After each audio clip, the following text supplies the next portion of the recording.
Yes, we're going to keep them on again! What are we talking about?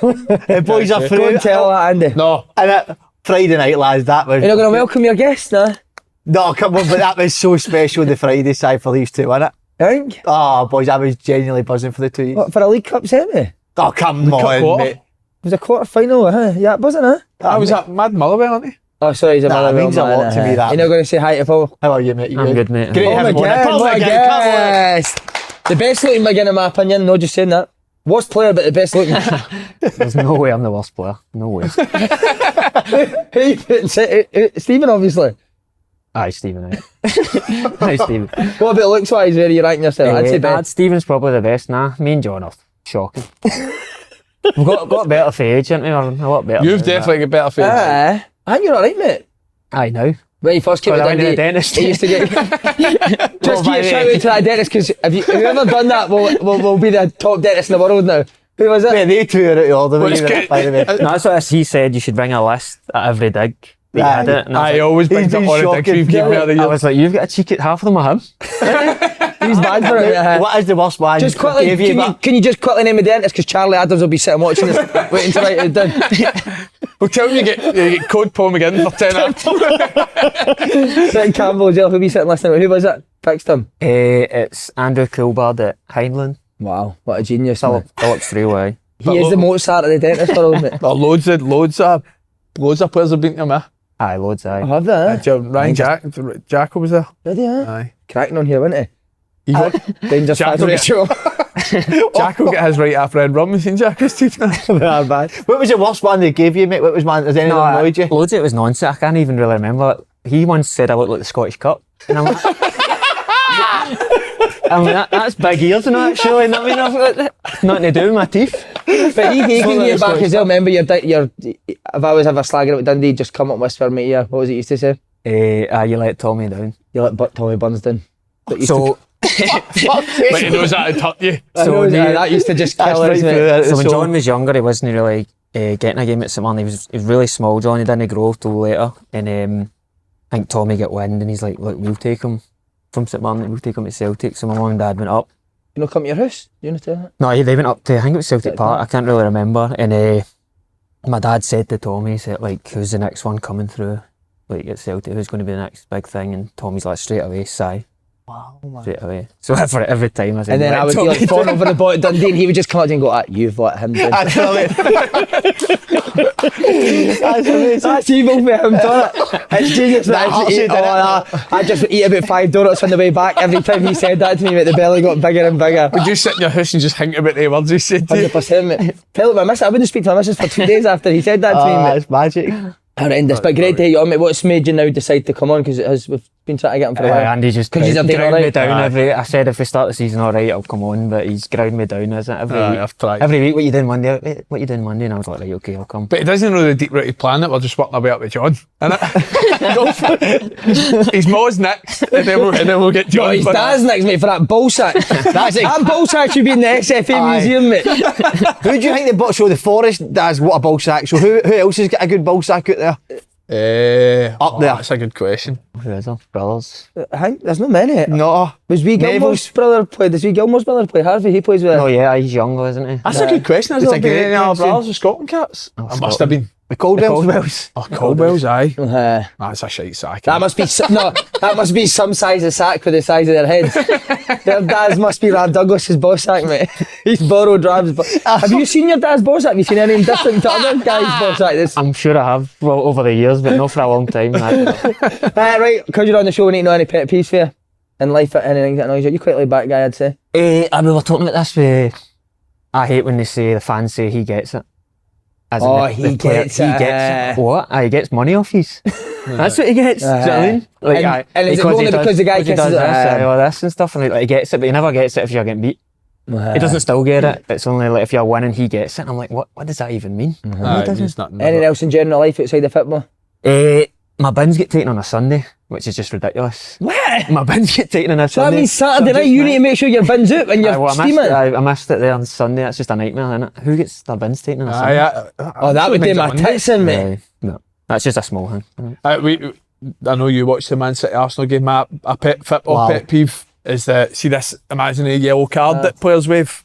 That fucking... You know, Andy, Mate, you know I that don't mind somebody's it. going to find a clip of you. I can imagine no you've done chance, that once no in your way. career. I don't mind it. I don't mind it. You'd have done that, definitely get trying to get yourself- somebody you've done booked. that. I don't mind it, mate. Refs love it though, didn't they? Refs love all the old fucking...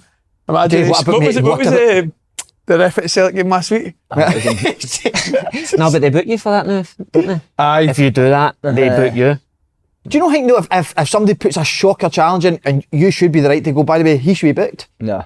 No? No, I know, I but think again, you're a that grass, though- mate. You're a grass. You're a grass. Grass.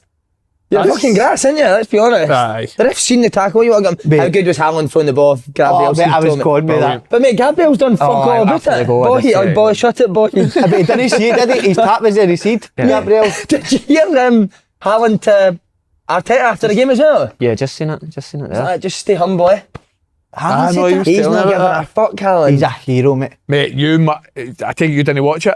No, I never watched the game. Gary Neville would have done your nutting on I seen commentary. the chat I have, that was it. Oh, what was he like, mate?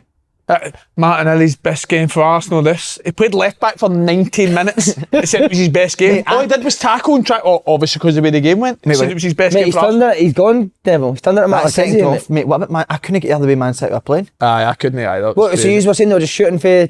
Just, no, but No, but just passing it round the edge of the box for easy 6-7 minutes and then said out half a an area shoot. Ruben Diaz would have a shot. But we were talking, I've never seen a team sit that deep. Ever. They like just sat Aye. basically in their box with two A lines. six. A And six it was almost three. I get confused. Man City, I didn't think they knew what to do because they were just like, why are we getting... So what, they're did, just- what was they're the almost shit? What giving was that, up. 6 at the 6-3. back? They're giving up the shot for the edge of the box, Box, basically. yeah. But like, you're not coming through us. But if why you were Man cross City not going wide? it, if you cross it, you cut it back, whatever, Aye, we're getting it. They maybe put in like, what, 4 crosses the full half. It was literally just pass from the edge of the box, wasn't it, until a central player could have a shot. But it was 24 shots Man City had in the second half that combined to a 0.7 XG. did But you? mate, Arteta's turned it to Davy Martindale. They fucking sit behind the ball every game, mate, and then they just score corners and fucking free kicks. Were they all? Was he always? Has he always been like that? I'll tell you, Arsenal. I don't think I think so, mate. Mate, they've went proper fucking Did you dark see? arts as well, Did you see innit? that stat? Havertz and Timber didn't complete one pass in the full game. First time since. That was me at Dundee, mate. in 7 years. When did you play at Dundee? Because it was since. What was the date? Was that the record? Did I hold it to the record? What was the year? Yeah, ago. 2000 and... What would it have been, 10 years ago? 2015? Nah, it was 7 years ago, wasn't it? It was 7 years ago. 7, 8 years ago. Just missed it. Must have been somebody. Imagine it was me that had Bastard. the record. I've got a quick pet peeve. It's the showers in my gym, man. It does my fucking tits. You've got a lot of pet peeves for your Mate, gym. I'm the angriest man in the world in my gym, I know. My guy Andy's the manager, he's a good guy, but I've told him this. See, at the gym, mate, right? You've been in the sauna, you come out, you want to have a nice fucking long shower. Do you know what they do, mate? You need to press a button, right? And the shower goes on for 10 seconds, and then it press it fucking again. goes off again. Aye. Who the fuck's came up with that, mate? We've got that in our change rooms, haven't we? Aye, but it goes on I know, for but it's a Stevie good Freehold while. just stands and catches the water in it and then lets it go again. But you're washing your face, like you've turned it other way, and you're washing your hair, and you can't, you're trying to find the fucking thing. You're like that, trying to find it. Can't find it. Fucking soap or your No, face, that isn't standing raging naked in your gym, mate. Aye. Fix the showers now. I had one parkade in the Champions League night when Celtic scored and McGregor done that to the rest of the players to keep going, and then 3 fans in front of me done the exact same thing. Oh mate, you know that way I'm cringing a wee bit for them. Do you know what I mean? I'm not into that type of stuff. Bratislava's a pet peeve of mine. Do you want to know when you know they're shite? They scored when they were 3-0 down and they all went mental. Mental. They were all going fucking mental, mate. I was like, what? Get Nah, the that was fucking some ball. goal. That was some That was goal, some you would goal. be celebrating. It That was was some some goal. Big women, it was at Spurs. Yeah. Went Aye. to Stoke, didn't That he? was some Aye. goal. I can't remember what Spurs, but it was what a He was finish it dog shite, mate. He was proper dog shite as That well. reminds me when I used to go to the games when I was younger, and the guy behind you would call they used to do it with McManus. Good Mick. Call him Big by his Mick, first as if it name. was his, Isn't no, his that- nickname, whatever, his Oh, nickname. his You know, like, mate. I don't know him. I've I mean, heard that that. Well done, Cal Mac. Mate, do you know him? Right, we'll wrap that. Fucking Cal Mac. Do you know, by the way, let me say this. I hate fans that leave the game early. He's talking about me. Yeah. I've got 2 boys that have got to be up for school next Aye, day. I'm My a- boy I'm gets a- up at half Aye, 6 wait for the there. work. No You chance. watch it? Because they stay I late for value these school education, games. mate. They stay late for these school games because fans message me. I know, saying, but there's no fucking 60,000 fans trying to get him after an East break game, is there? You damn bastard. Fans message me, make sure you bring that up. We've seen how many boys leaving early. Mate, see, when you are leaving, mate, they're proper fucking eyeballing you in there. I just need to get him up, because let's school more and their mum will go mad if they're late. You feel like you got the just. Wearing yourself every step of the way out. To every Fucking don't know if you heard it, I just says to him, mate, but don't know if you just heard it, I said, but they need to be alone. You're genuinely terrified leaving early, aren't you? You're terrible. You go and get up about 3 times. Right, come on, we'll go now and then. Something like, no, man. get to the top, man. Kid on your shit. Go for a piss. I'll be back. Back in a minute. Right, just before we get into this, I just want to know, why did John no go that time? Go where? Celtic, when Tommy Burns said to him about, No, like, I think St Mirren got wind or whatever and just said... just loves knocking back Celtic, John, didn't he? He's got Celtic on toast, didn't he? They just said, nah, like, they won't let him go, he'll start playing. I think they played him left back and stuff. But I think they obviously got the fear, they got the wind of it or whatever and said, no, look, he'll play, blah, blah, blah. That's mad, done it for anything, because there'll be a lot of young football players that do watch us. John McGinn was close to leaving St Mirren because he couldn't get a game at Wedge, was it? I was 14, 15 or something. But still, mate, You'd that just think shows you, you'd doesn't go it? straight away, wouldn't you, as soon as Celtic come calling? Wouldn't you? But you would think that. And he stayed at St Good Mirren. on him. Incredible, eh? Did you go up to Celtic Park with your man there? No, I didn't know. Just your man and dad, just the two of them? Or John Remember, as I well? was hopeless then, I didn't even get dinner and stuff, do you know what I Who mean? I were get you John's pla- scraps, I Who were get... you? Where would you have been at that time? John, when you finish your dinner, stick it in the dug bowl for my Paul to mate. have. Just my mates. Anything that you leave, just stick it in the dug bowl, Paul. Coming in. On a leash. Hey, let's not get to keep on a leash. He knows what I'm talking about. No. Come on in. No. Right, let's talk us through it. The two boys are into this. Oh, boys, Semi-final, amazing. A national competition, what was it? League Cup, mate. How is the game? We didn't see it Premier Sports. I didn't get Premier. You? That's what I was saying, the proper cup tie, we didn't play all that well. Honestly, we created plenty of chances, but I thought back to middle, Dundee United were probably better than us on the ball, but never really created much. Who did the they? chances for? Harry Payton? Nice, no, they're not. He's injured. He's injured, Oh, he's aye, we've got injured. some of my injuries. But Mosey's got a couple headers, can't even remember. I had a cut off, to be fair. But you do said get in the I'm in box. you, Harry. You are the new Harry Payton, mate. He's fucking rubbed off I on you, man. tipped you double figures this season as well. in goals. I'll be lucky to score a goal, mate, the way I'm going. Have you had I've a lot of missed some chances in the match? aye. But I missed mate, a yard out against Hearts. No, mate, I bet you couldn't do much. That was a of good save for Gordon, to be Good fair, save. wasn't it? Mate, you're getting, as long as you always see it, get in the positions and you're fine. Aye, cheers. Are you doing that? Cracking my last night. Are you- The same ball every week, innit? What, did you see how you said United are better for middle front? Did United play it? They did, they tried to pass. They Did were they? getting through, is it Dockery in the middle? Getting Dockery's it good, wide, by the way. I thought he would brilliant. When he came on against Rangers, I thought he changed the game. but- Aye. No, They changed the no, shape. They changed their shape as shape, well, aye, didn't but I they? thought it was really But aye, because we just weren't quite getting on the ball in the middle. But look, it's a cup, so it doesn't really matter. Just get through. The Is that how left you back were up was the left back was good. Ferry, he was. He's good. He's good player, cracking Ferry. Left wing back. He's number 11 as well. That's a sick. Do you know, United have put in Ferry 11. That was my number at Dundee. I think they're mocking. He's a quite similar. They're He was fucking mocking. He's a good player, isn't he? No, he was I good. thought Aye, he was good. See, in the middle of the pitch, Docherty is, but he's a tough wee bastard, isn't he? Oh, it's not stop, mate. He's one of them though. He plays quite deep. To like he gets on the ball like quite close to his centre half. So it's one of them where You're not really up against him. well you want to get close to him, but he's that far away, and the way we press, we sometimes like our striker will do that sort of role on the sixes. But I like McGinn says, they had a fair bit of the ball without really creating much. But we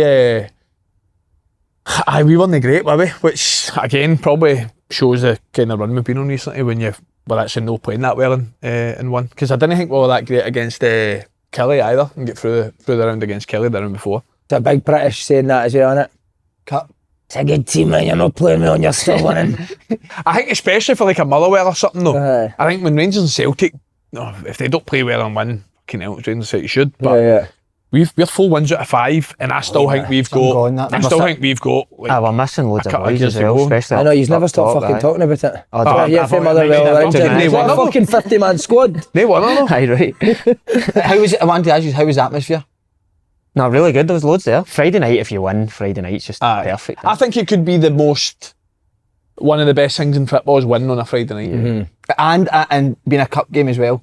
Makes Aye. it even more special, doesn't it? But I think it said it's the biggest attendance at Fir Park out with an Old Firm game for something like, was it like 10 that's years or something? I don't know, why do more clubs not play on it? I get Celtic and Rangers Saturday 3 o'clock, but other clubs should play on a Friday night. Like you say, the better crowds that you get. Aye, is great, It's, innit? it's Championship always playing a Friday I don't know, night, why don't is they? that? Why can't there be a championship and an SPL game on Aye, a Friday I don't night? know. I don't know if that's just because obviously the champ games on a Friday are always on BBC. So I don't know if Premier done it on a Friday for the SPL, then with the same viewing figures for for the champion there. I don't know, but We need to talk about Lennon Miller. Mate, just even that one instance, to have the balls to go up and take a penalty at that stage in the game, just shows you everything about the boy, doesn't it? It really, really does. Is he the designated penalty taker, Lennon Miller? aye. He is now, this season. It was Theo Bear, wasn't it, last year? So he's taking Who gives it to him? Or did it ask who wants to be the penalty taker? Or? Actually, no. Do you know how that came about? No. Wait, I don't know if you remember, but I remember saying last year, Theo was brilliant for us last 6 months of the season, wasn't he? But you would never fancy him as a penalty taker Nah, because really. he's not like a. I don't think he's not like a. I always think the main thing Not a penalty technical taker player, should is have is technique and composure. That should be the two main things. So for me, you're looking at. If it was a header for 12 yards, you'd put him on it. But Lennon is probably the one that if I was picking somebody else in the team to take a penalty, I'd put Lennon on. I absolutely loved your piece you done in the press conference, that you said Miller's very lucky to have him, but he's very lucky to have Miller as well. I thought that was a brilliant bit, mate, because a lot of clubs maybe would have a Lennon Miller, but don't give him the chance. And you said that he's playing, and even if he makes mistakes, he's still playing maybe the next week. Well, this is a gripe I've had with Scottish clubs, and in particular Rangers and Celtic, for a long time, because Bailey Rice and Lennon Miller played in the same Motherwell team, and Bailey Rice was apparently ahead of Lennon. Wow. Look at the two of them now at 18. Bailey Rice has probably played about 3 games for Rangers in meaningless minutes. Yeah. Lennon, for me, is by far and away the best young player in Scotland. I don't think there's anyone even. See, if he was at Celtic and Rangers close. and That's my point. I think if Lennon Miller, with the same ability as what he's shown at Motherwell's at Rangers, I don't think he plays. So why should it need them to go and do well somewhere else before Rangers Celtic will be willing to pay £4 million for them? That's crazy. But that's why I think Motherwell have probably been the best in one of the best teams in sort of Scotland for a long time at giving their younger players a chance in it. You think Lennon Miller plays every week for Rangers now? Every week, aye. Aye. Every week. For me personally, aye. Ahead of Barron or Diamanda, huh? Well, it doesn't matter who it is he's playing. Yeah. Do you go along with that as well? Do you think he's good enough to go and play at that He's level? one of the best young boys I've ever played with. Well, you've played with Andy Robertson at 18 at Queen's Park. Yeah, Andy was obviously Andy was really good, but at that level you don't maybe appreciate how good it. Like the same thing, I watched him. He was really good against Rangers, Andy, for Queen's Park, and I thought Rangers will sign him. I can't remember. It was like Fraser Aird scored last minute. Remember it was 1-0, Hampden. and he was brilliant. And I think Dundee United took him, didn't they? Not long after that, but I was at that level. Like, I didn't see where he could get to. Like whereas now I've been at the top level for quite a long time in Scotland. That I can see that Lennon could definitely go on and maybe no. Listen, that's almost impossible to do what Andy's done, but... So even in John at 18, is there similarities again you see with Lennon and John? I just get because I would watch John against Wanyama and Brown, and John had the physicality. He was always doing really well well and stuff like that, and I see the same with Lennon. And he's even had to play as a sort of further forward one for us recently, and I think he's better as sort of sitter, and he's done really well. So, do you think Miller's best position sitter? Would you say that as well? He's definitely. But again, like you'll moan, but it's because of the injuries we've got in it, where he's been asked to play there, but he's not looked at a place when he's done it, and obviously comes up with scoring the penalty in the last minute as well. You like him? I was just wanting to ask you, what is so special about him? I think he's got everything. I generally don't think he's got a weakness. I think he's very good on the ball. I think his mentality is brilliant, but I think his football brain, and he knows the game unbelievably well. He plays like an old man. He knows when I'm in a bit of ball here, I'm going down, all that sort of stuff. Well, so he's a diver. In terms he's a blatant diver. No, he's diver. unreal at it, like incredible at it. But say like 4 or 5 boys at Motherwell, right? Like quite vocal. Obviously, us two will probably be one of them where you'll give boys information on the pitch, tell them where to be. I never say a word to Len. He just knows he's always in the right Honestly, position. if I'm playing next to Len, I will not need to say anything for 90 minutes. Because he just knows where to be, he knows what to do, he knows when to play forward, knows when to take a touch. He's, mate, like football brain in general, he's unreal. Can he run? We need to stop talking about him, but he's going to fuck. No, he's Can he be like... Because to play that top, that's what John had. I always thought when I played against John, he could fucking move. Well, he's probably not got the power that John had, which is why I prefer him the sort of deeper one. But he can run. It runs. He'll do like 12.5k in that for you, or whatever. Just know that maybe explosive power that maybe over. Even John's is over like a short distance in it. It's pure power. Maybe not get that, but he can definitely run. He's no like. John could like run in terms of he could bust by somebody. I don't think Lennon's not going to get the ball and bust by somebody like power and shove him off the ball. But like he says, like he's athletic. Like, he's getting about the pitch for 90 minutes and no bother. I'll never away for work out. Scotland. I'll never. I can't understand the lack of players Celtic Rangers bring through. Cannot understand it, and I'm continually. Even though you've been there, you still can't understand it. no, but there's good players there. So I bet they're better than guys like Hatate, Engels, or them. I think they are, mate. well, maybe.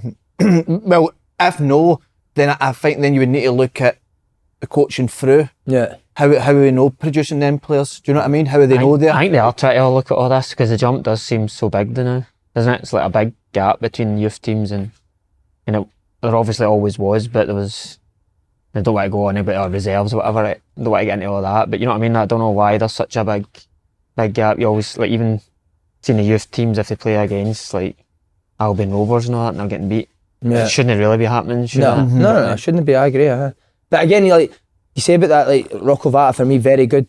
I think he's very good. Played against him loads of times in the Lowland League. But if you're asking me if you're going to go and play ahead of Kyogo, like there's no way. But I mean, so the reason I don't think Daniel Kelly's the same. I think he's very good midfield player. But is he ready to go and play again ahead of Tate, McGregor, Engels? No.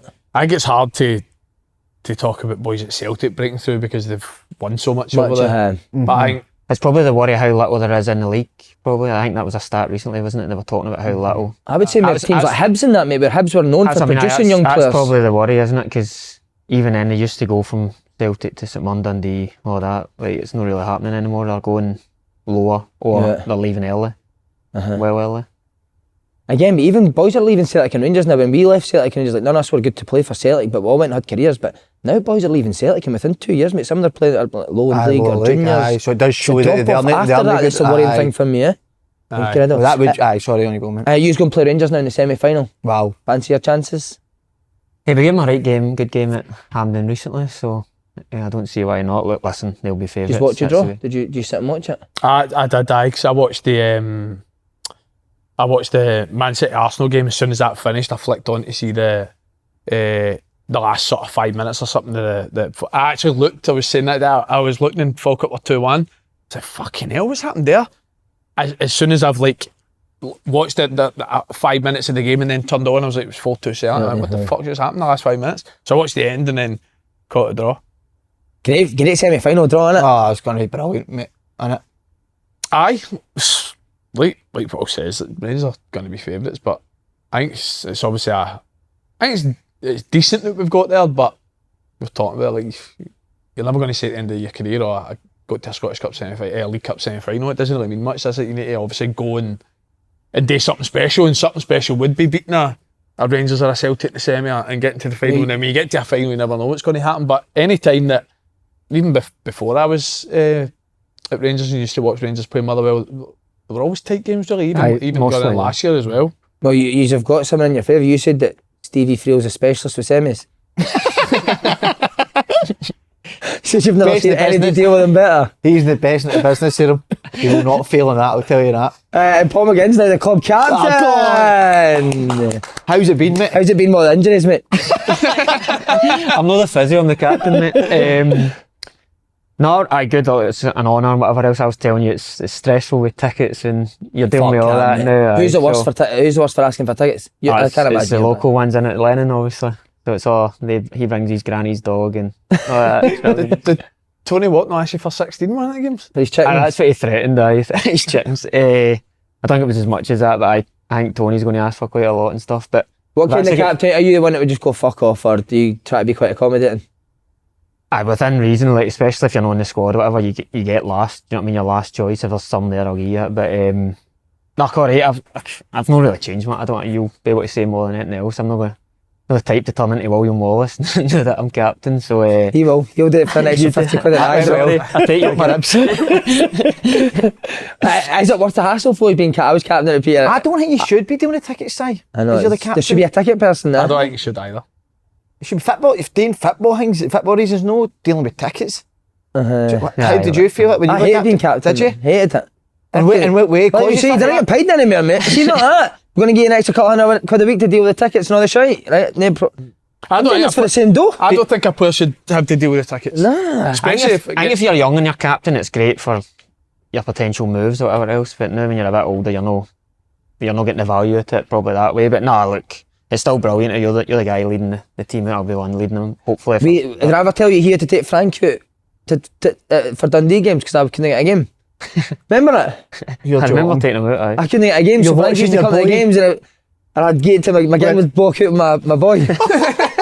Oh, that's a low one. No, with McGinn, but I don't mean with you. I just mean watching another guy taking your boy out. But I heard somebody behind us saying that poor boy's got nice teeth, but he's obviously going to end up Got it from his mum.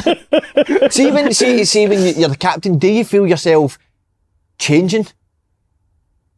No, you're just dealing with more sort of day-to-day stuff. Like people will actually come, I don't know, even just stupid things like we had a day out or whatever, they'll come and say, look, I'm not going to make it, or like all that sort of thing. And you're like, what the fuck you tell me for? I put in a message. But nah, like just loads of wee things more than anything else. Like, as I said, I'm not changed on the pitch really. No. Mate, the managers that made me captain would need their head checked because I was a fucking clown at that age. Swindon captain for a bit, Portsmouth captain for a bit. You captain at Swindon Portsmouth? Were you? Fuck knows how, mate. That's fucking mad. Did you talk the dregs, mate, innit? There's nobody else to get to it. Were you allowed? I would say I was quite a talker on the pitch. I would say I was quite a talker, nah? Ah, you were right. That must be. I'd more commentate on the game than fucking. Honestly, mate, I used to commentate through the game. That's where the manager's obviously seen in you. That's why I'm giving him the captain. Who's captain? Rangers, no? Never been an actual club captain. No, I've been the captain for games a few times. Like it. He's a captain, probably isn't similar. he? I think that the worst part about being a captain is the captain duty. So see if you're not actually the captain, you're just wearing it in the game. It's sound, isn't it? It's fine. There's something nice about walking out first, isn't it? With everyone behind you. It's as an honour, and it's brilliant. You're the one that is recognised for being like Motherwell captain, but as he says, I just thought the ticket situation, and you know that if you lose a bad game, you're getting press. And whoever's in front of the camera while you've lost the game is the one that's getting it. Yeah. So that's probably the worst thing about it. I'll be like these stories. How does Kettlewell tell you you're going to be captain? Takes you in his office, takes you into his room. It was just takes you in his car. It was just we were like quite a lot of change of players last year, so there wasn't many signs. So once I agreed to sign or whatever, he just said, look, this is an easy one for me, would you want to be it, sort of thing. I was like, of course. That was it. Not nothing. It doesn't mess about with much things like that. Are you on boys a lot in training games? I'd say mine naturally just comes with age, doesn't it? You sort of do it.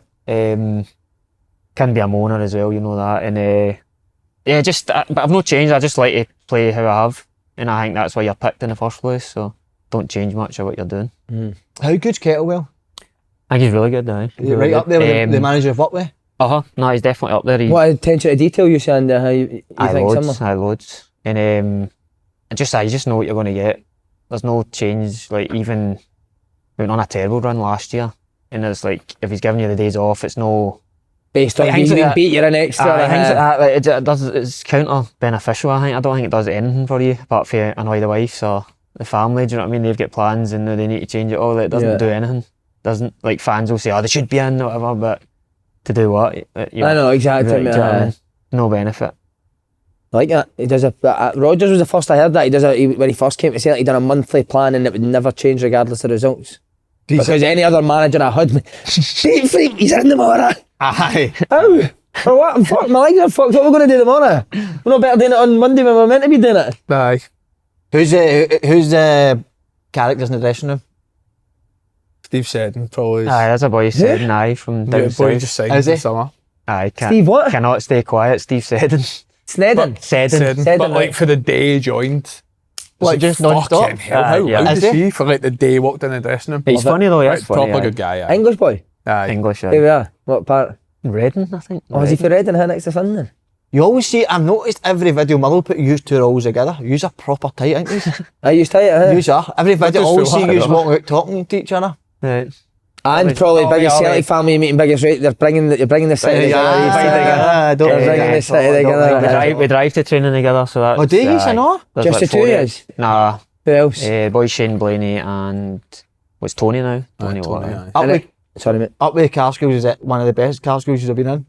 It's only a car school for it's very quick. The stadium to DL. Oh yeah, you've been on Motherwell. Do you talk? Is it a lot of football talking it, or are they two football guys to like talking about tactics and how you play? Some of the quiz questions and that. He's been on the radio the night before. He'll give us them. Oh, and so he'll be turning to Gordon Duncan and you'll be Roger Hannah. Don't know what you're keeping. Good wee bit for Motherwell fans there, being accused of being Celtic TV, so I know, definitely. how could you be Celtic TV, anyone that fucking writes this shite?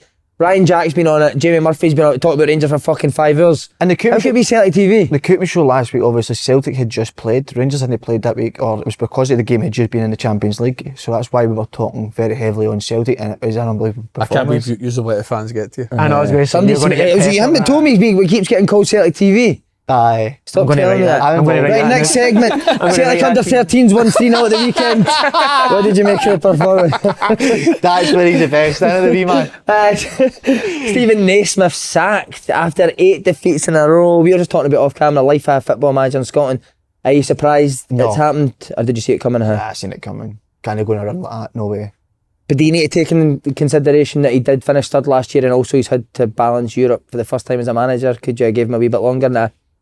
I always think that you have to see something there, and it's been all over the place. Where it's his style of play, where it's what formation he plays. I still think at this stage he knows his best 11, and let me just say recruitment's been excellent. So again, we say it. Has it been excellent? Though? As in player wise, and if on paper it's been excellent. On paper, aye. And just for I think it's the performance is not being up to scratch whatsoever. So in a club the size of Hearts, when you go on a run like that, when there's no signs of much going for, maybe the argument is, as you said, finished third last season, should you get more time? Have performances changed though? Because I watched Hearts a few times last year and I never thought they were brilliant. What they did today was Shankland on absolute fire. Aye. And he's no been this year, so... But they were barely conceding. Defensively, right? They barely conceded last season. Aye, both boxes, aye. They've been shipping goals in all year.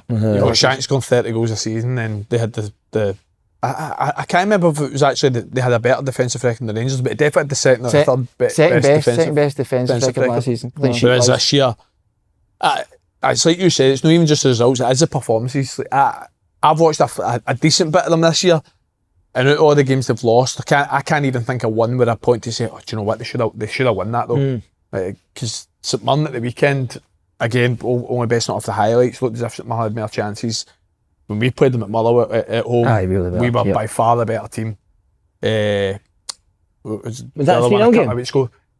What was your score with Hearts? 3-1. 3-1 it was. 3-1, aye. So basically the gist of it is, I think it is, it's not even just the results, it is down to the performances. I actually seen it somewhere as well, it's like, Jamie Murphy will hate this was his pet peeve, but it was like the XG of theirs every game, not one was over one. Is it not one, no.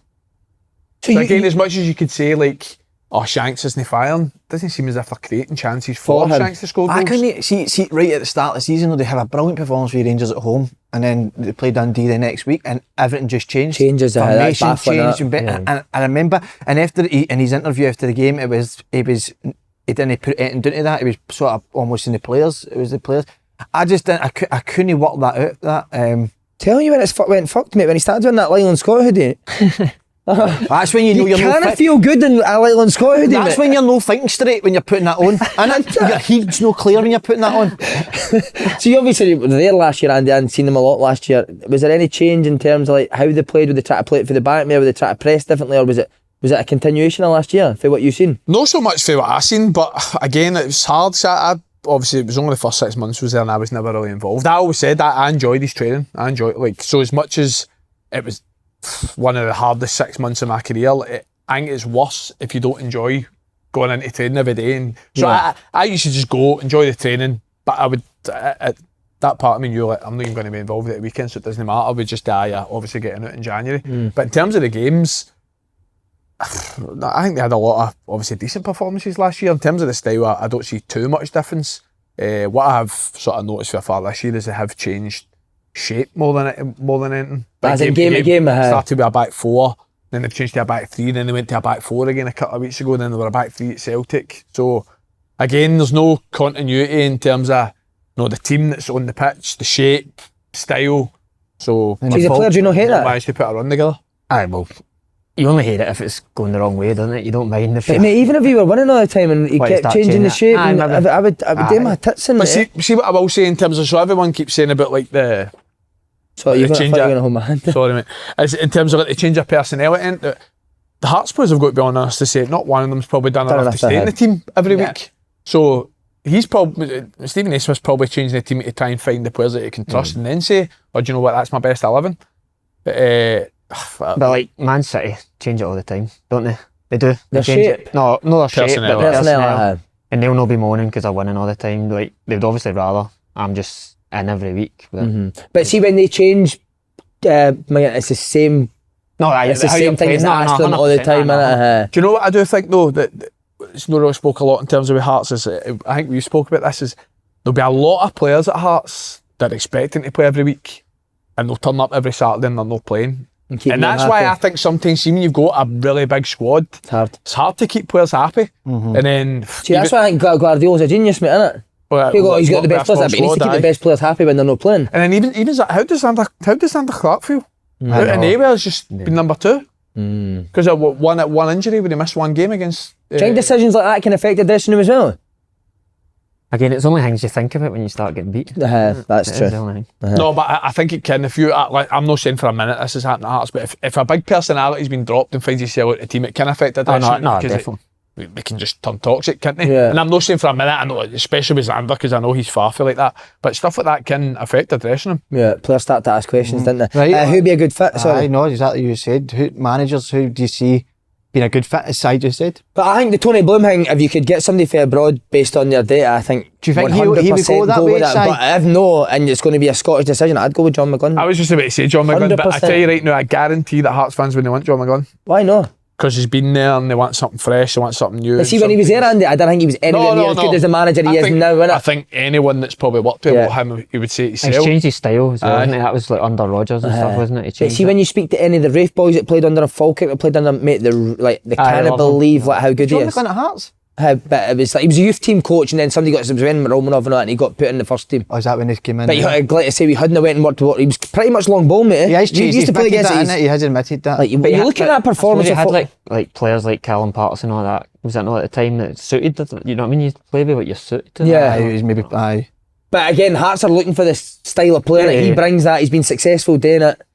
He knows the Scottish game inside out. I think he'd be a great decision. I think he's the only candidate, Scottish-based wise, that Hearts would even remotely go for. I don't think I've seen Stephen Robertson's done a brilliant job at St Mirren, Motherwell. I just don't think Hearts would go for Hearts only want to watch that Stephen style of football.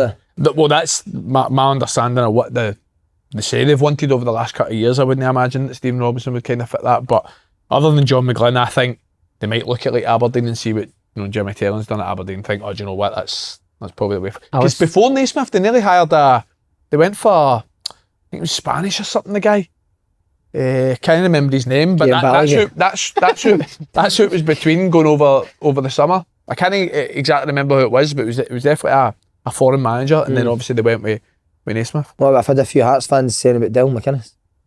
Oh, Derek McInnes. I forgot about Derek McInnes. To be fair, he's Dale's a. he Dale would leave Kelly for Hearts, surely, he would I definitely think he would die. Well, you don't know, but is Tony Bloom the thing looking like happening? Because Graham Potter's just been finished getting paid by Chelsea. Yeah, but he's Get not him going in. Imagine that. Tony Potter. Bloom, pay him in. But that's it. I mean, the Tony Bloom thing. Did you say some Hearts fans were unsure about that? Because I think Hearts fans have They're got a fan big zone, say in the they're club and the fan fan zone, so that maybe go if Tony Bloom comes in. But I think as a fan, I know, but you know what, when Ian making decisions when you can have Tony Bloom doing it. and I think if you're a fan, you must understand that a guy that's been so successful at Brighton and the manner he's done it. It's proven, isn't it? As opposed to it's not At the somebody just highest coming level, in, mate, you at the don't know highest anything level. about. And he's got a partnership with that USG in Belgium, who were second division in Belgium for years now. They're fucking Champions League and Europa League. But that Union that's Saint incredible. Germain or That something. Union, that's Totally, right. like Brighton have got a partnership with them as well. They've been sending players on loan to them over the last few years. They're all mad Look at where they data are. driven, aren't they? They're Aye. all proper.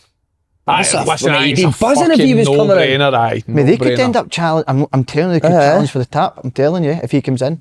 Any other names that We you need can more than think 10 of? million, that's for sure. You know who's the I think favourite? that's what they'd want to be Aye. doing. You know who the favourite is? Alec Neil. Is it? He's the favourite at the bookies. 3-1. Is it? Uh-huh.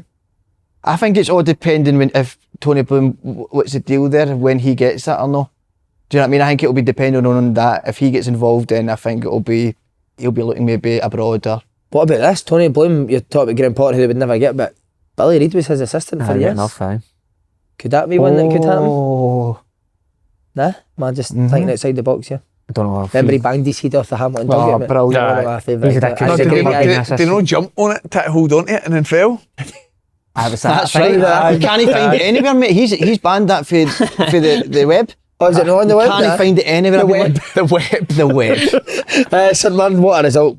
When the first, sorry, let me read that again. St Mirren's first win. It's St Mirren's first win since the 3-0 victory over Hearts on opening day. Can you see them kicking on now? Obviously they had Europe to deal with, didn't they? Aye, 100%. I never realised that was their first win since opening day of the season. But they're flying. I know, but they've had a couple of draws. Obviously they played. it's slim losses as well, isn't it? They played Celtic steamrolling at them. Celtic Park. We were actually talking about this yesterday. Like Stephen Robertson at St Mirren's I think they're out with the old firm. Obviously, I think they are the hardest team in the league to play. Are they, mate, huh? They're just dead athletic. They're very direct, well organised. They're direct. They're all good at their job. So I don't think there's any surprise when they get these results. See, when you're playing with a St Mirren on you, do they press you quick, or do they not sit off to the halfway line, or is that only against Celtic and Rangers that they do that? That'll be I didn't get that'll to see be that. no, So they come after press, you? aye. Do they press against you? Huh?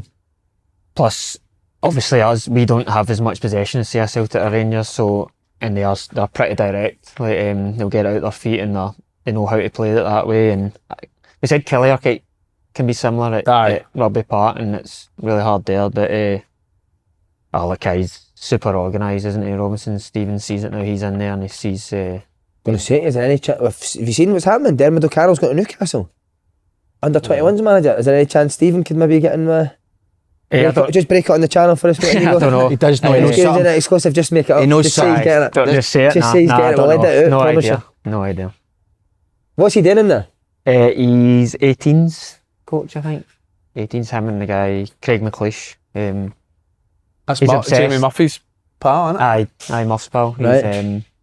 no, I think he's right into it. He's obsessed. That's all he's talking about. And I just switch off. What has he taught? Counter press and that? No, he's not even talking anything like that. Just the results and that comes in. Is it Yeah, the chat well, about the under 18s? I think they're hitting miss. He likes quite a lot of them though. He says there's some right good players. You say this St Mirren, they're always producing players. No, I've watched a fair bit, a lot younger though. Under Craig 10s, McLeish, he under runs the 11s, youth, I think. 12s. Or he's involved with the youth. He's very good. Their youth teams play really good football. Really good Aye. football. For like under 9s, 10s, 11s, 12s. They've got some really good players. You were when you were at St Mirren. See, when you first signed him, was there no manager in? No, so I signed a pre-contract in like the January or February with Jack Ross. But then like the day I went in to get announced, he announced he was going to Sunderland. that Did day. he tell you that before though?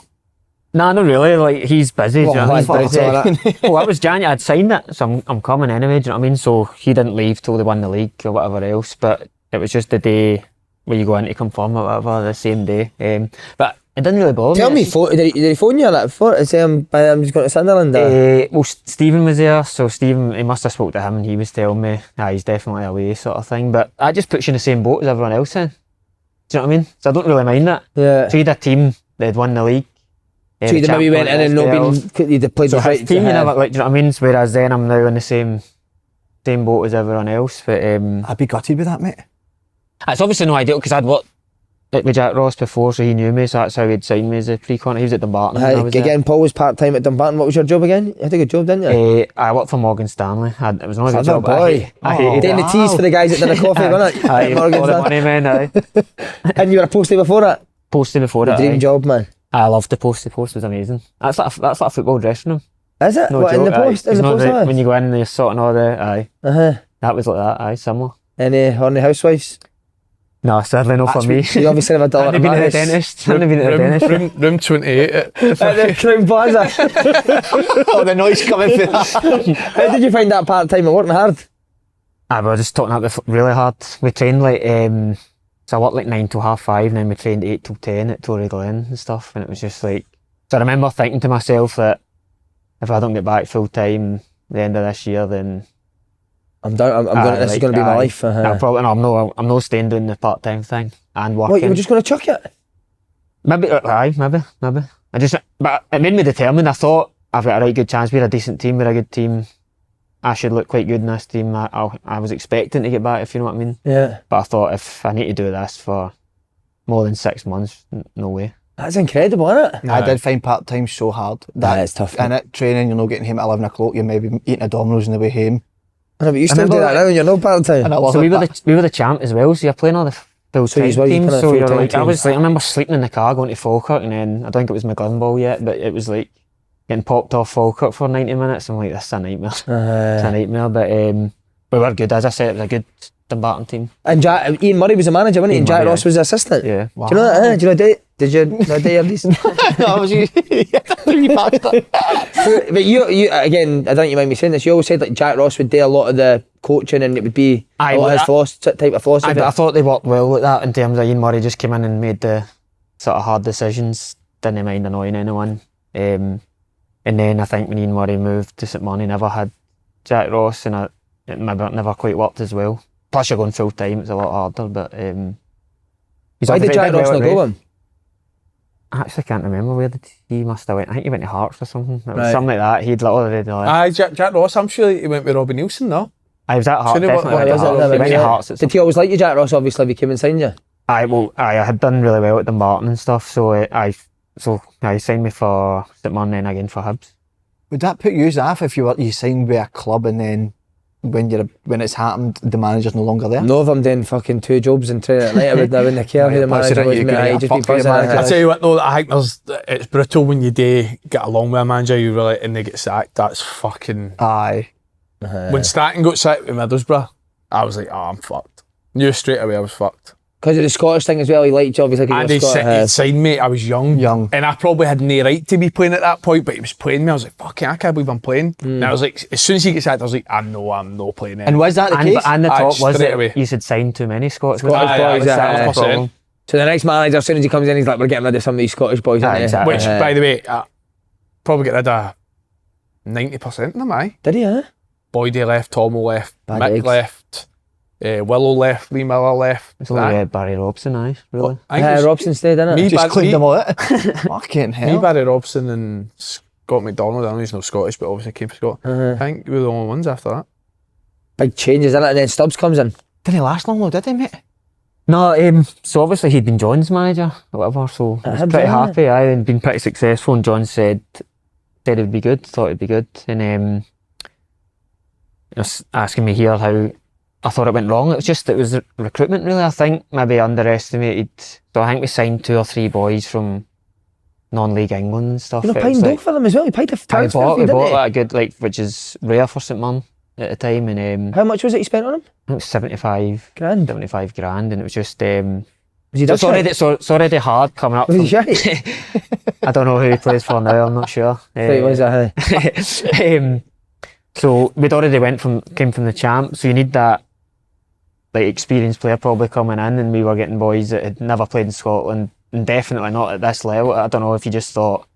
I think it was like Vardy Academy or something they'd been at, and they'd done well in the summer, and we signed 3 of them. Vardy Academy. Something like that. Jamie Honestly, Vardy's academy. I think it's something Red like Bull that. snooze. No, the equivalent of the thing that Dwight Gale and that was on. I think it was equivalent or something like that for the non-league, and a few of them had obviously done well. I don't know if Alan Stubbs had been at it coaching or whatever, and they'd obviously looked good at that level, but it's obviously a big jump, and just That's demoralising, actually, when boys coming in, you know, they're straight away we knew we're in a bit of bother here.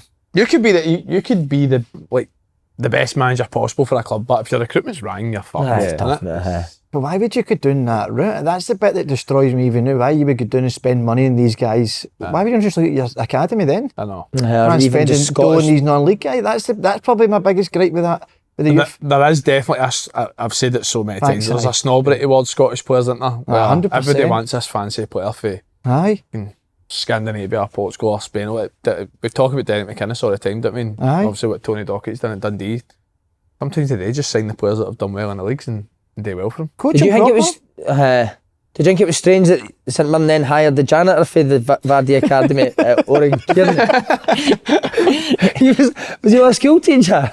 Sorry, boy, I came. I was a You teacher. used to cane him. PE teacher, that's my first come in. That was my first days, early days in. That was a left field appointment, wasn't it? Yeah, I think he'd been really good for Coleraine in Northern Ireland. I think they'd won the league for the first time and whatever, so it was probably a wee bit out the box, but The lost property box. No way, you get back today. He was, do you know what, he was really calm though. Like we were right in the amongst it, and he was, for the word go, calm, saying, no, we're going to be absolutely fine. We're going to be absolutely fine. And then at first we were like, no, we're not going to be fine, but he got going. We signed a few random ones, like foreign ones, funnily enough. That's the way to go sometimes though. Just like, no, you're used to it, and just bring in random foreign boys. But we stumbled, and there's a boy, Anders Dreyer, and he's gone and played in the Champions League and that for Copenhagen and stuff like that. He played for 6 months for us and stuff. Was he good? He was good, aye. He was good. Anders Dreyer. Anders Dreyer, aye. He played. You need to have a look. He signed in Russia. You've got a joke. Come on, you've got a hand dryer joke. I've not got a joke, I promise. He was playing in Russia. I think he might be back in like Copenhagen or something now. But he played for what's the team that played Celtic in the Champions League? Fucking Bratislava. But anyway, he ended up like in a not bad team, went on quite a good run, and he was always so calm. Was Kearney good? Was he? Like, what was? Well, what the problem was, it almost felt as if he jumping always on the crash mats. I do the ropes every day. Up the top. Big set of keys to pocket. No, his training was fit. Gus McPherson had come in, so the two of them were kind of working together. He was always on the pitch, and I think what didn't work out for him was he was travelling, so he was always coming from Belfast like in the mornings and staying the odd hotel night, but going home. He was travelling from Belfast. In Belfast, aye. Because he had 2 young kids or whatever. I don't know if he didn't want to move them at scale. I think that's why it ended up they parted ways in the summer. Right. He maybe thought, I'm not willing to do that and whatever else. I'm pretty sure that's what it was. Because obviously did a really good job keeping us up in the end. And yeah. Anton Ferdinand, please tell me you had a few big time shouts. I never knew you were happy, Anton Ferdinand. He was. I was good for it. He loved that. What sort of stuff would he say? Just everything, just about like how many games you got in the Prem, all that, just stuff like that. But what was hilarious about Anton was he was driving a smart car. No way. Aye. But he's massive, aye, so it just looks so funny, man. Like he's coming in, he's like, I don't care about my cars, I'm driving this, it's easy to park, blah, blah, blah. And I was like, right, fair enough, but you look shocking. He was like so big, do you know what I mean, against it. Mate, was he bothered? Like, was he? No, I think he did actually properly care, aye. It wasn't like, just retirement. I think he was surprised at the level of it as well. Was he good? In some games he was like, you could tell he was getting on, whatever. Some games it looked as if he'd played too many games, whatever. But for quite a lot, he was good for us, aye. He was good. Again, pretty calm when it was all like panic stations, aye. So, but funny. What did you say? He was surprised with what the standard up here? I think so. I think he probably thought similar to what everyone thinks. Like, did Real ever come again? Aye, he came into the training ground and stuff. No way. Sometimes, aye. Did he try to give like an inspirational speech in it?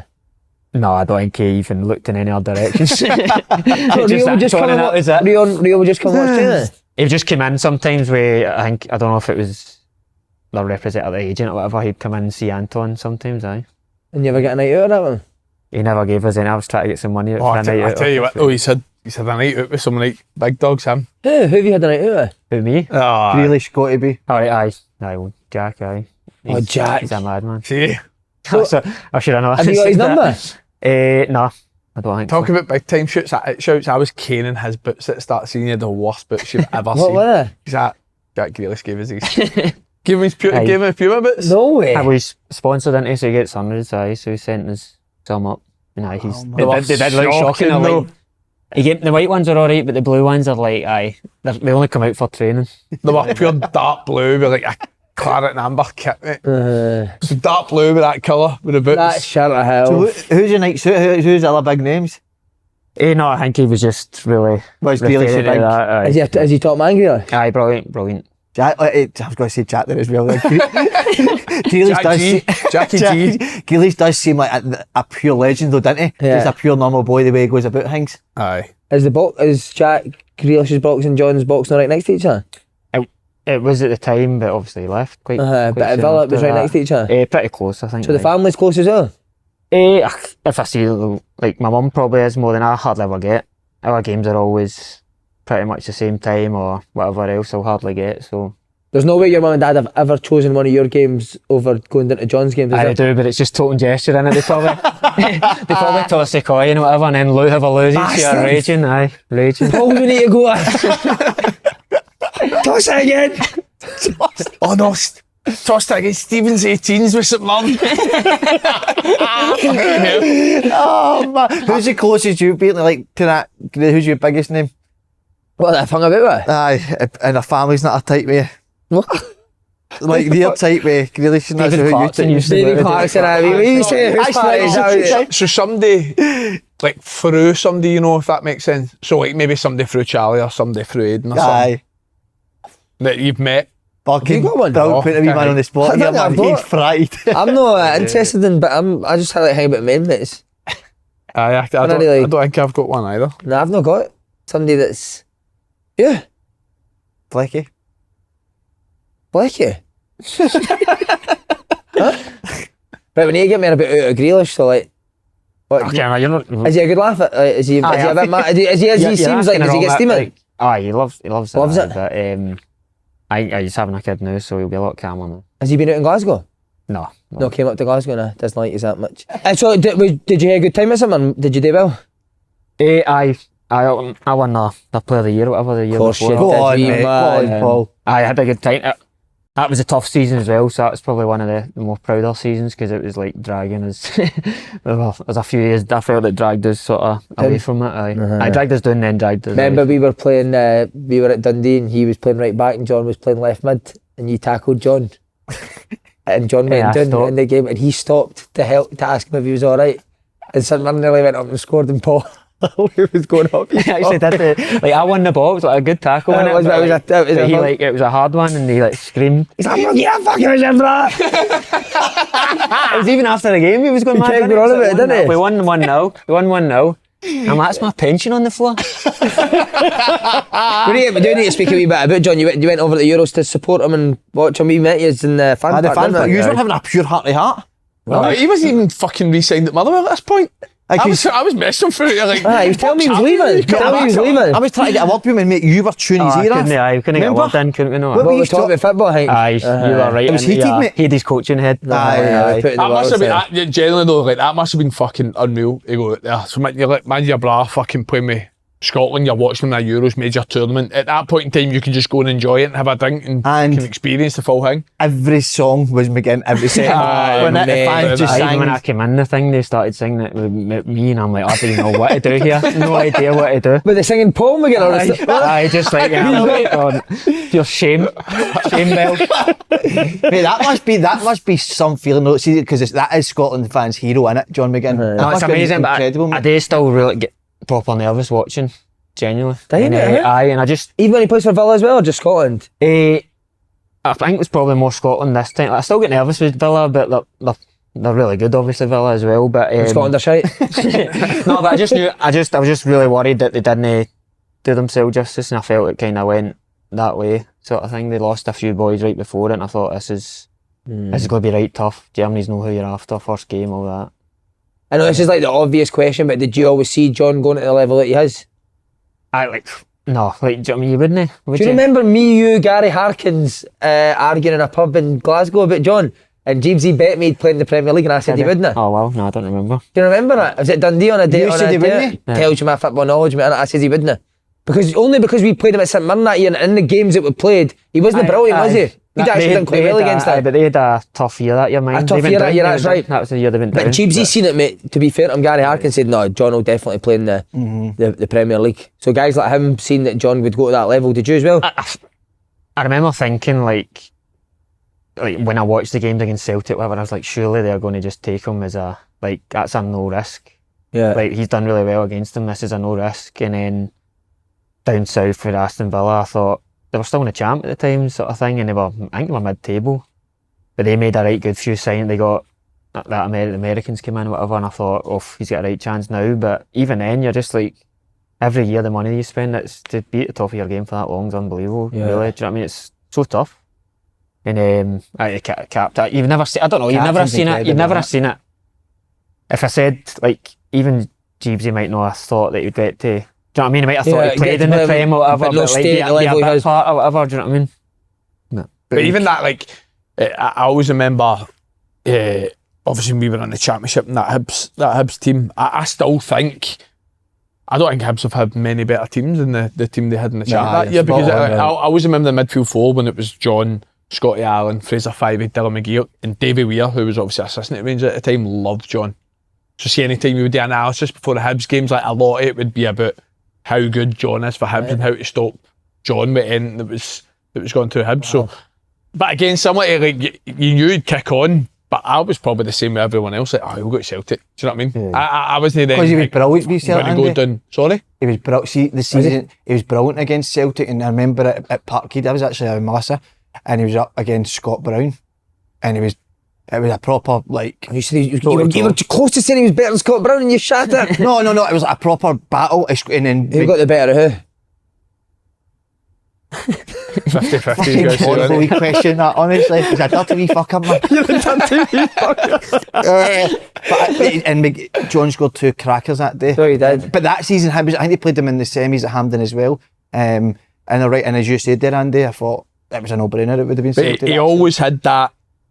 He always had that just pure athleticism and power, didn't he? Which you need to play in the English Premier League against these guys. And everyone talks about how good the Prem is, but what they are, they're the biggest freak of natures in the world. Oh, 6'4". He has got freak strength for his size. He's not a big boy. His legs are massive, and he's even got big feet and all that. You're talking. How's he got big? Something else there. Big feet. Is that tiny? You were talking about Arsenal earlier, right? Mate, have you seen Arsenal's team? Mate, they're land of giants. They're all 6'4", I mate. know, it's incredible. Fucking powerhouses, but rapid. Even Man City are the same, really. Apart from like they play Rico Lewis and Bernardo because he's just a disgrace. But as soon as they played Arsenal, the big monsters, who came out? Rico Lewis. See, when all the Celtic stuff was happening, obviously you're a big Celtic family, but you telling him to go. It's not really getting that involved, do you know what I mean? But would he ever ask you? No, but that was basically what we thought was going to happen, because it was only Celtic that were in, really. Do you know what I mean?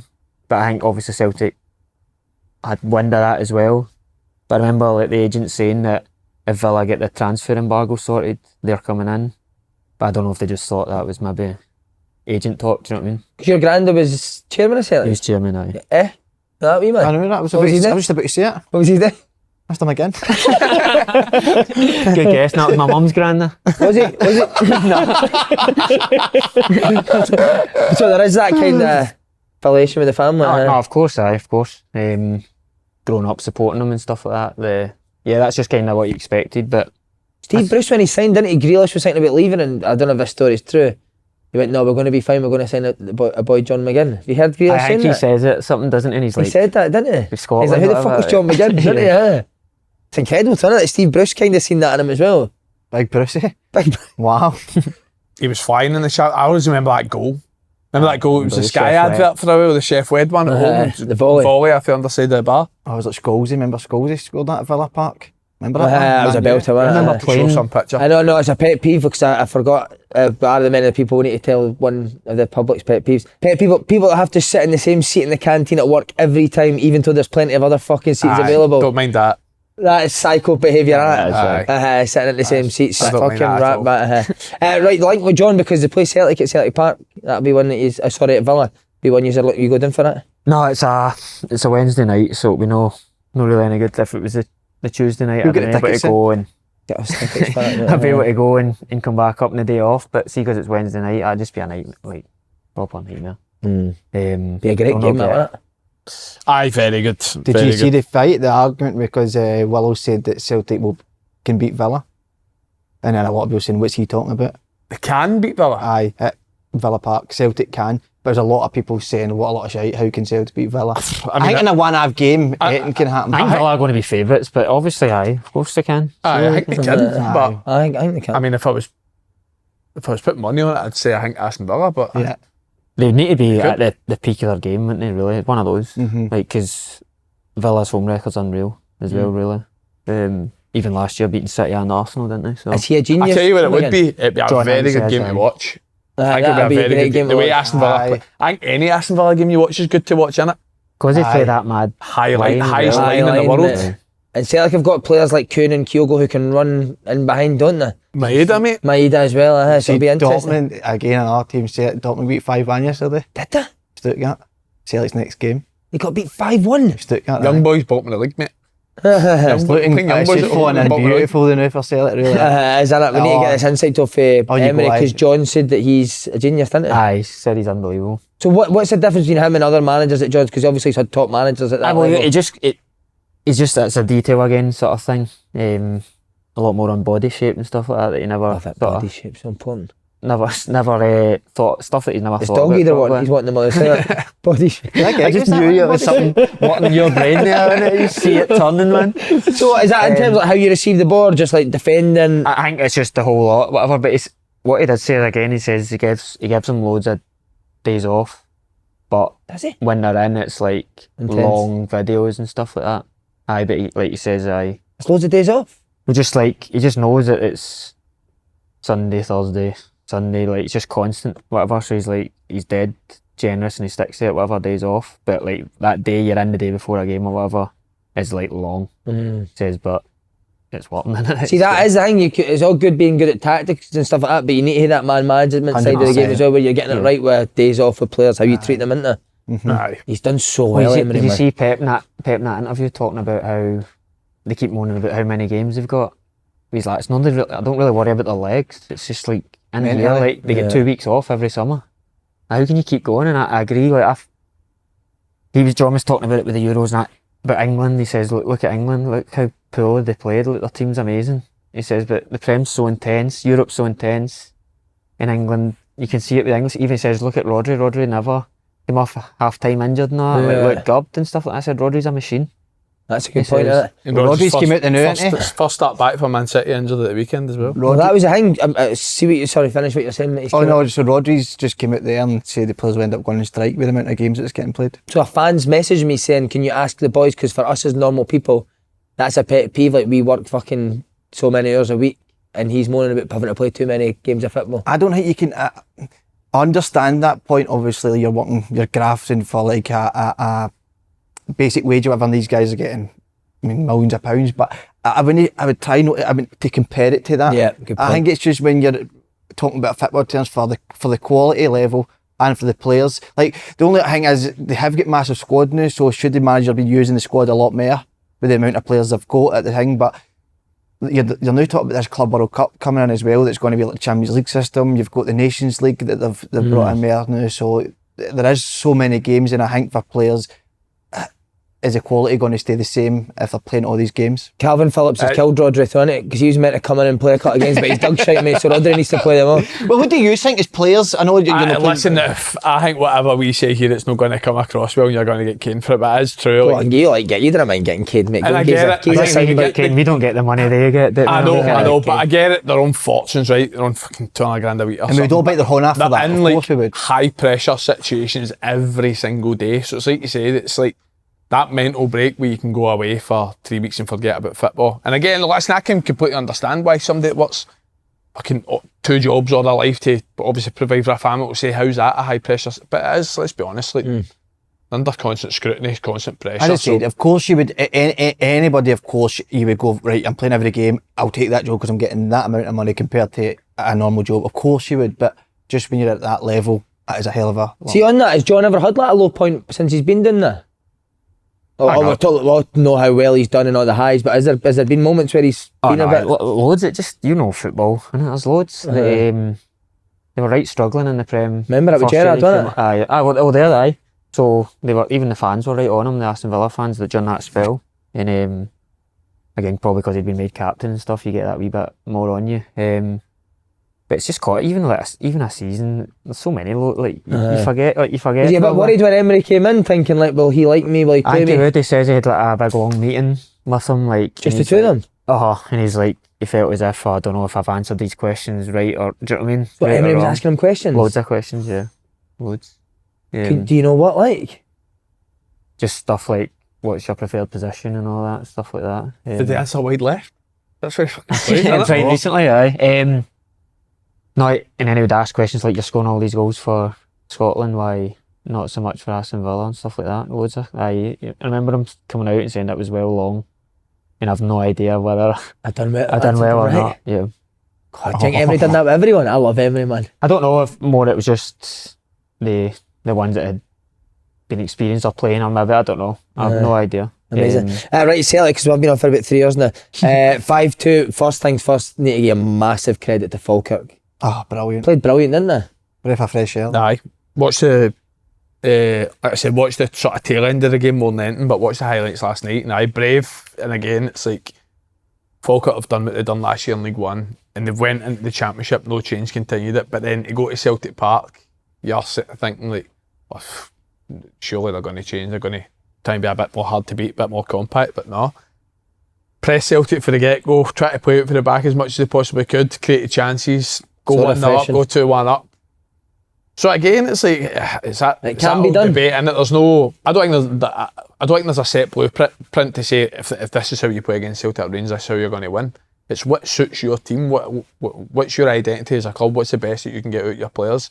And John McGinn's obviously stuck to it and probably ran Celtic the closest that any teams ran them this year. So got to give him a lot of credit. You go along with that as well. Best team at football wise that have played at Celtic Park this year. What I've seen, 100%. I mean, obviously you have that another point to it is we obviously Celtic made a lot of changes to guys that haven't played a lot of minutes this season, so that might have helped as well. But certainly from a Falkirk point of view, I thought they were absolutely brilliant. And then what's hard for them as well is since Celtic can bring on guys like Kuhn and guys that they can make a lot of in Engels, so they're bringing on top players, and then they need to try keep that level up Falkirk, so it's really hard to. Did Stephen like? He praised John McGinn as well. I think he loved again, attention to detail. And obviously they won the league and whatever else. Like constantly winning games, it's you go along with all that. If you're winning all the time, you can't not. But I just remember seeing the teams yesterday, and I thought for players making their first game, I said they'll not enjoy Falkirk. No, because it just is like they know exactly how they want to play.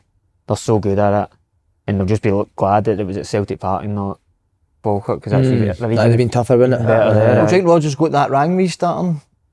No, well, they won, didn't they? So it really is probably a good one for them to realise you can't just come in and play for Celtic and it's just you'd expect two players to do better than what they've done to the ones that he's brought in. Of course, but like that's a good sort of maybe wake up call for them in terms. That's what I'm saying. I'm not putting I wouldn't put it on Rodgers. I put it more on the players that came in and started. Do you think though? You know what I like as well is a couple of players that Falkirk likes. The boy Adams that covered all Colts last year. Right, we tried to get him in the summer. He was a standout against us last year. What coming up? That was another one. We phoned him. Stephen phoned him. Do you want to come? He's right. I'm signing for Falkirk, mate. Another phone call you've made. Kiss of death for me, mate. even like Dylan Tate was at Arbroath last year, couldn't get a game. So it's like John McGlinn's got these players that have obviously been at the lowest of the leagues or at clubs where they've not actually been playing and getting the best at them. So, but again, what he does, he signs players to fit his style, doesn't he? Aye. He's so good at it. So if you've got a style, it makes recruitment so much easier. I thought Aggie man right wing was excellent, wasn't it? I only seen bits of it, but it looked to be. I think it was at 2-1 maybe, and he was a right threat down the right. It looked to be this could go 3-1. Do you feel see the amount of change? Would you think that? So just say at Motherwell, you bring in say 9 players that haven't played up. Do you think that can affect the performance? Because see if you bring maybe in 3 or 4. I think definitely. I think definitely. Yeah. Because there's no cohesion, isn't there? Like where to move, all this sort of stuff. Like even though you've worked at it in training, tends to be you're playing a different position. You're not working on it every day. And surely the Celtic wingers knows the movements at the day, and the midfielders know where. Of course, they should still be like beating Falkirk comfortably, really, with resources and whatever else. But I just remember seeing the team and I thought, I don't think they would enjoy playing Falkirk because they know exactly what they're going to try and do. I think the fact that 2 of them are making their debuts was more a point than the so many changes. Like I thought Trusty looked very rusty. Trusty. Really rusty, like that. Trusty, and the boy is it Bally left back. Again, like McGinn says, I think they'd have been expecting this to go and be a kind of stroll in the park where I think they were quite shocked at how good Falkirk were. I couldn't believe how bad Palmer was. Honestly, I couldn't believe it. I like when him last season, I thought he was no bad at times, but that yesterday was woeful for him. If he's been knocking Rodgers' door, forget it after that yesterday. I think it'll be the last time you probably see him, wouldn't you? That was really poor. It really was. Sorry, mate. I'm sure I was talking to you about this. So I remember we were at Hearts, right? And it was when we had Europe to December. I was telling you a story about Celtic Park. So like at the start of the season, obviously you've got got the European qualifiers, you've started the league campaign, you've got your Thursday, Sundays. And we're playing Celtic Park on a Sunday, remember I told you? Them, and Robin Nielsen made 11 changes to go to Celtic Park. So you're basically perceived best 11 that was fit, that played in the game in Europe on Thursday. We went to Celtic Park on that Thursday. With that Sunday, and made 11 changes. And honestly, I can say it now, so I'm not there. We were all like that.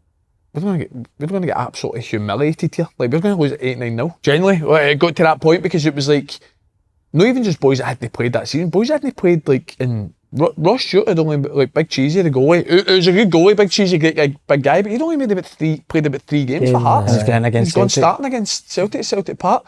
And I remember there was a couple of boys that were just back. Gaz was one, GMS was one, had just came back for injury, been injured for a while. He'd only been taking a couple of days, we made all these changes. Mate, well, unreal. Why is that? It was 1-0 up until about the 80th minute. And I'm sure we went down to 9 men. I might be thinking of a different game, but I remember we played very well. Could have been 1-0 up within about 5 minutes and had another chance.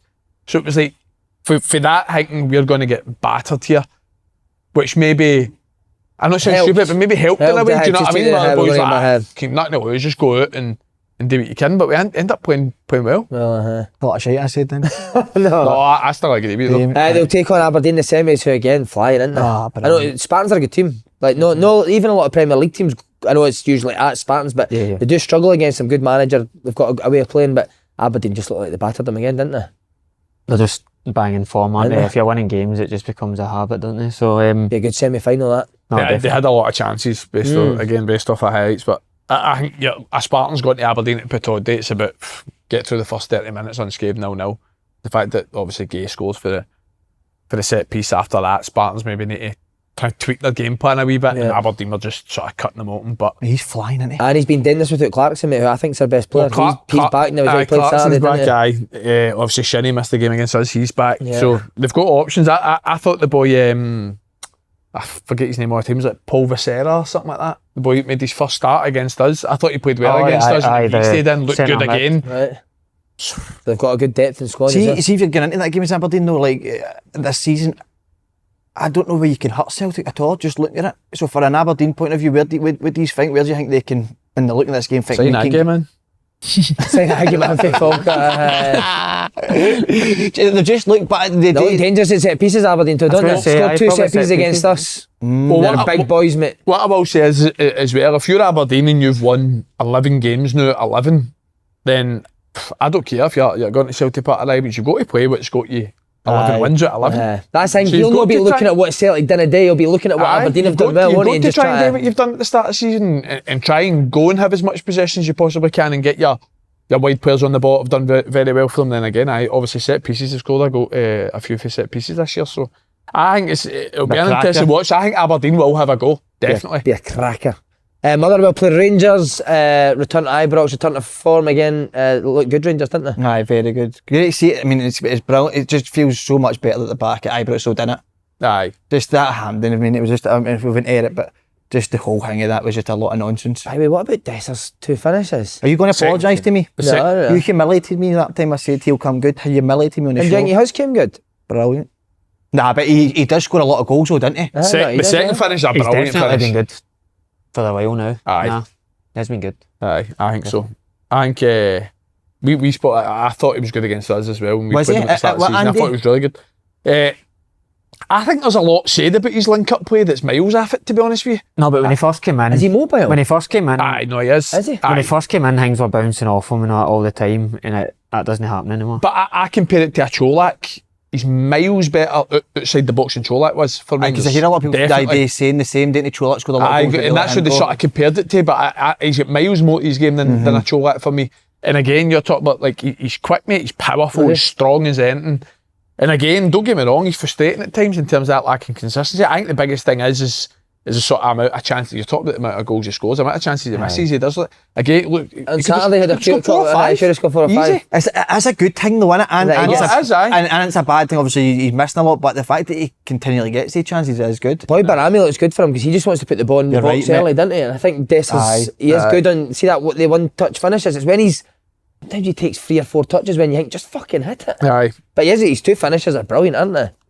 Aye, the second one especially for me is a great finish because I think you talk about Dessers with some of the missed chances.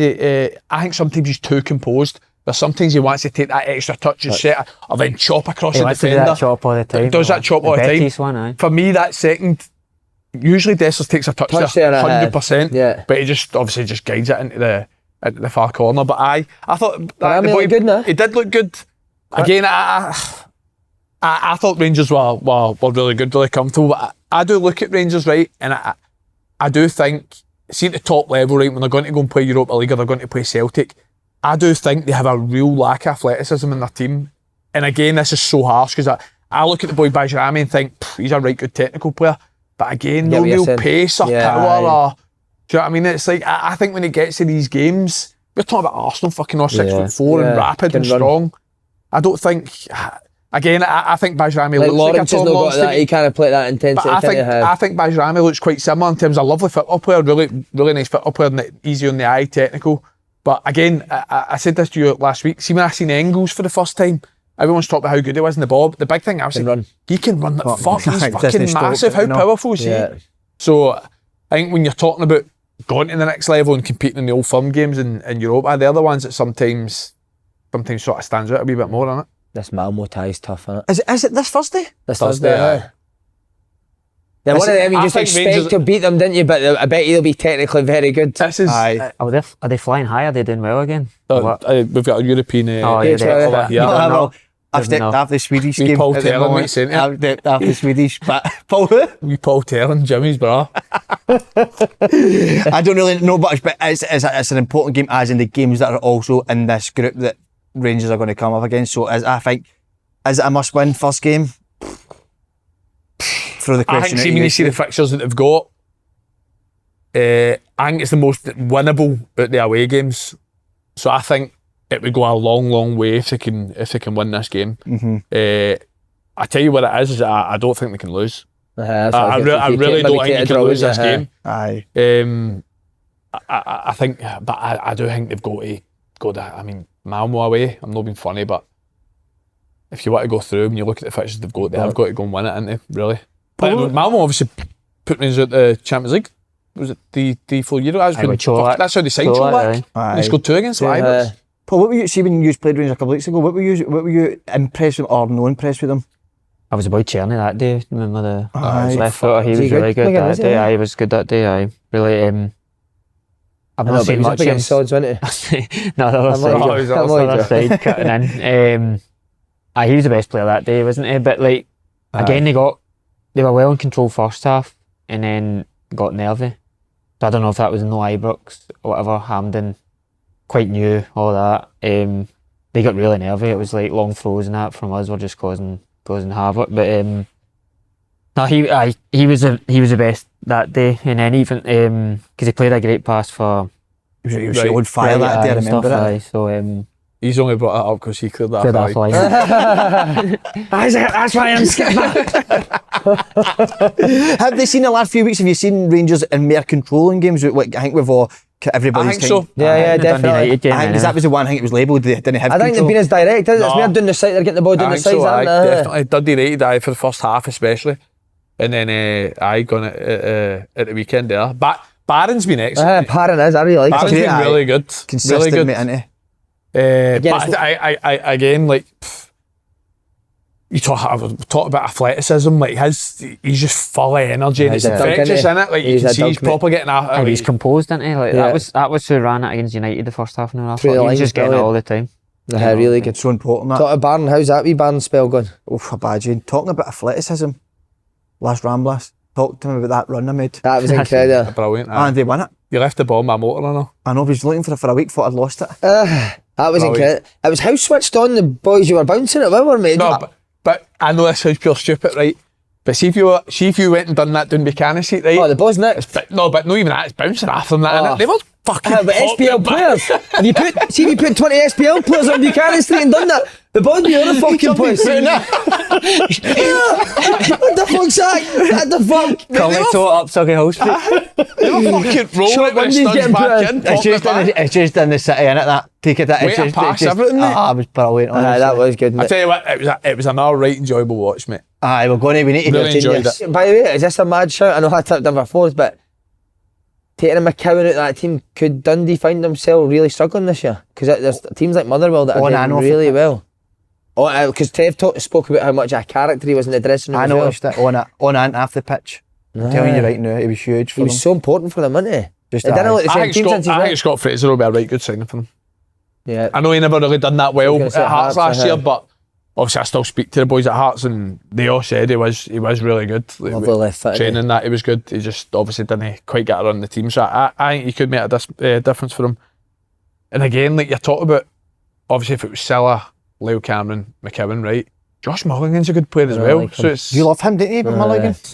But yeah, I mean, McCowan, everyone went What's through that? it. Josh Mulligan's not that type of player, but everyone will go through you. It's a right big player for them. He was, mate. makes a difference definitely. Used But to- I sorry, don't Andy. think they're going to get dragged into what you're.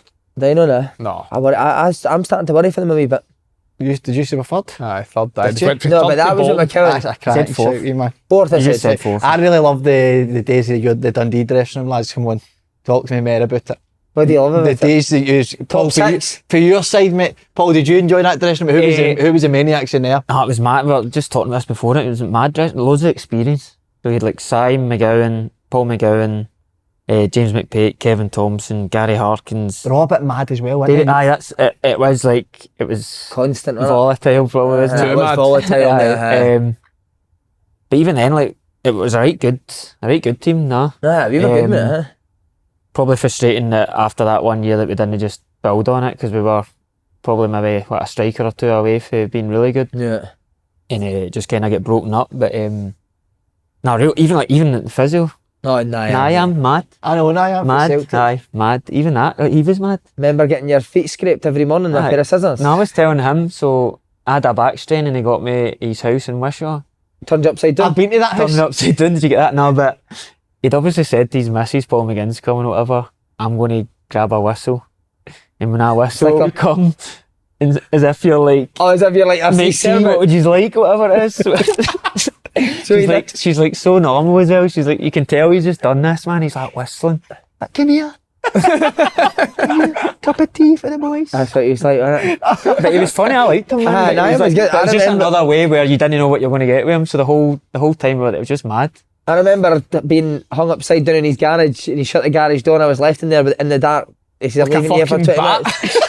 Thinking, Shut guys. what's happened to my career, man? How am I hanging upside down in some guy's fucking garage and over? Put the lights off as well, because I was at him 9 minutes. I used to be like, this, I'll go this shite, man. What's this? No. And he hated me, mate. He hated me, didn't he? He hated me, mate. So he'd spin me upside down. He'd go, I'm going to turn the lights out and I'm going to shut the garage door. He's sitting, hanging upside down in the dark, mate, for 20 fucking minutes, man. through your head. What am I doing here? I think that's what made me go part-time, mate. Honestly, it was that moment. Every morning, mate, he scraped the bottom. My back was fucked at Dundee. I came to Portsmouth. I was like, nah, my back's fucking killing me. He's like, don't worry. I'm going to scrape the bottom of your feet with a pair of scissors. Get your socks. And I'd be like, do you feel it getting better? And I'm like, it's fucking agony, man. That's amazing. No, but Dundee had me on toast, remember? Like, so me, Greg Stewart, Scott Bain, all signed at the same time, all from part-time. That's So- mad. What you three have went on today, like. Aye, That's aye. But all, so obviously not on good money, whatever. So we start the season really well. So the pool is all, we're on the corridor, one by one, saying, right, we go in, he's like, we're going to offer you a new contract. They two got theirs. I just kept going in there, like, I'll sit down the next few weeks. Did you ever get on a deal? I never got one. They took all the seats at the stand and all that, so they're going to sit down and give me one. for 2 years, and then towards the end, I was just like, I think it was the first year I kept going in, and I was like, they're at it here. And then I was like, I'm never going to sign another one then. Mate, you were genuinely our three best players that year. playing every week. And we all came for like decent teams, and they came for Dumbarton, Alloa, and Cowdenbeath. Mate, Bainey, I'd never heard of Scott Bain, mate. See when I see him, I'm like, this guy's fucking unreal. It was a joke. It was a joke, wasn't yeah. he? And what a guy as well, mate. Genuinely, like, somebody usually signs for Alloa. Greg was the same. I don't when they say you were in the same as they two, but they two didn't give a fuck, mate. No, really. They just had this way about them, mate. They just had a self-belief in It's themselves. a great thing, that, isn't it? Amazing, mate. Like, Bainey would argue back with Hartley all the time, wouldn't he? That's an Edinburgh thing, isn't it? though? Think so, Aye, innit? definitely. But no, it was a great Would there day, be yeah. a lot of, so see what you said there, would there be a lot of arguments in the dressing room? Like, Oh, I used to think that the manager was scared of Tomo and Jazz. right. So if their team was playing and the ball was out, you go, what's the one about? Are you not getting it because it's they two? Is this what's happening here? No, but I feel as if everyone just argued with everyone. It was just a constant argument every day, mate, wasn't it? Because Gowser would obviously be there. Oh, he's the worst for that. And then we would, every day there was someone, wasn't there? So see with the way Gowser was, right? Would he have a go at Tomo? Would he argue with Tomo? Gowser wouldn't give a fuck, mate. And then He Gigi never and did. Tomo would argue all the time. I feel as if we all kind of got on, but then just arguments all the time. And It's constant, training, but it probably made it good. Probably how we were so good. Any good night out? Night outs? They all shot it for going on a Christmas do because the manager told them not to go. Oh, actually, it was we get beat off Motherwell and he told us we're not going, so we went out in Glasgow. Man, No, we went to Newcastle. I went to Newcastle. It was only about fucking 8 of us. Came up to you before I've paid about 500 quid. He's like, rather it if you never went to Newcastle. I was like, fuck yeah, I'm going. But what he doesn't know, we went to the gaffer and said, Si's coming on this night out, going to cancel that. Me and Molly Dyer got a taxi. Newcastle and we'll go out in Glasgow. Me and Molly Dyer got a taxi in for Newcastle that night. It was about 600 quid. Sounds like a good night. Were you playing at the time? No, it was a fuck. Oh, they weren't then. You couldn't get fucked, you just went. Manchester need to rap back though. I if you get started a bad really well, result. mate. First couple, remember? No, I it was started good, really well, mate, and then I got an injury and I was I think he shite just after. lost his head with football, so he was like constantly just like, what did your uncle do? Do you think you'll get me in? And that, in the base or whatever, like down in Coolport and stuff like that. What? And then, like, He's asking any if he job, gets like a job. anyone's, he would ask, like, what does your dad do? Do you think you can get me a job? You know, like constantly. Cause you were injured? Just my head Just was had going enough. at that time, it had But enough. I remember we played at Celtic Park and Paul Hartley went to him, can you play 60 minutes for me or whatever? But must get to 60 on the dot, so you're shouting over to the Paul Hartley, you get me off, Get us get it off. And he just ignored them.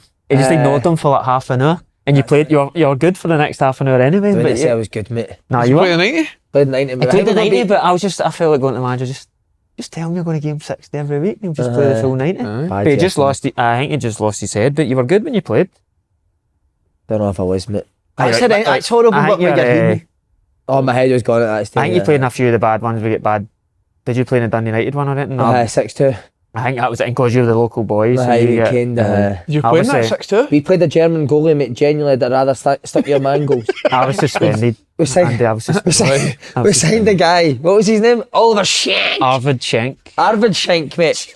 This guy, I'm convinced. Oh, mate, he was not a goalkeeper. He Aye. was fucking honking, wasn't he? Because like GMS scores like a cross, really. A isn't it? cross, Aye.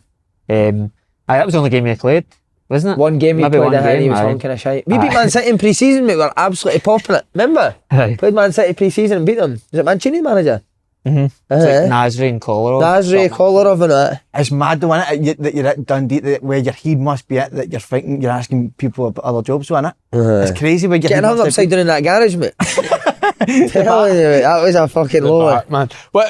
So, did they sign this goal to be number one, this guy you're talking That about? was like an emergency loan, mate. But Oh, was it? it was we had So two Bailey was German the number one. boys Bailey for was us the and they number one. recommended him, didn't Yeah. they? But Must I'm have been telling you, their mate, he was fucking hopeless, wasn't he? Wherever you are. Ruined my Dundee career. Right, just quickly, St Johnstone, 3-3 draw with Ross County. Be kicking Look, themselves. that mad game. Didn't it? Aye.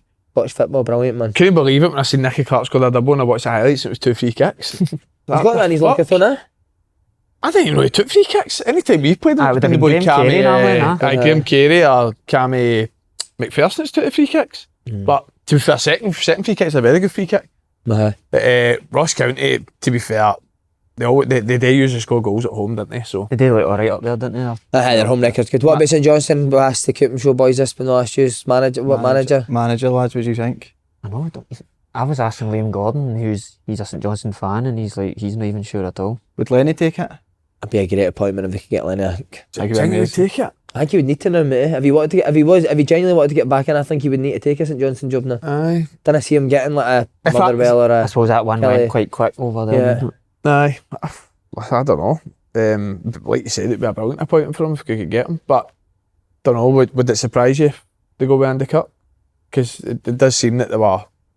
they These brought in Andy American Kirk, guys, they were- mate. It's American Uh, owners are not like, it's not as if they're going to know Lennon or whatever, they're probably not going to. I'd be surprised if we go down that route, but you never know. We were asking about, would, like, I see a Scott Brown who's flying at air in the Championship, would he take St Johnstone even though they're in the Premier League? I don't know if he would. I don't think so. I know, that was majority of the answer, wasn't it, the other day as well? Why do you think just because they're struggling? I think he's literally just got the job, isn't he? I think if he was at there for maybe 2.5 years And he's building had a something good couple of there, goals, isn't but he's obviously he spent a full summer recruiting the players he wants to bring into the club, and they've started the season flying. Mm-hmm. So I don't think he would. No. It's on about the American owners as well, innit? Don't know why I've got this picture of them, man.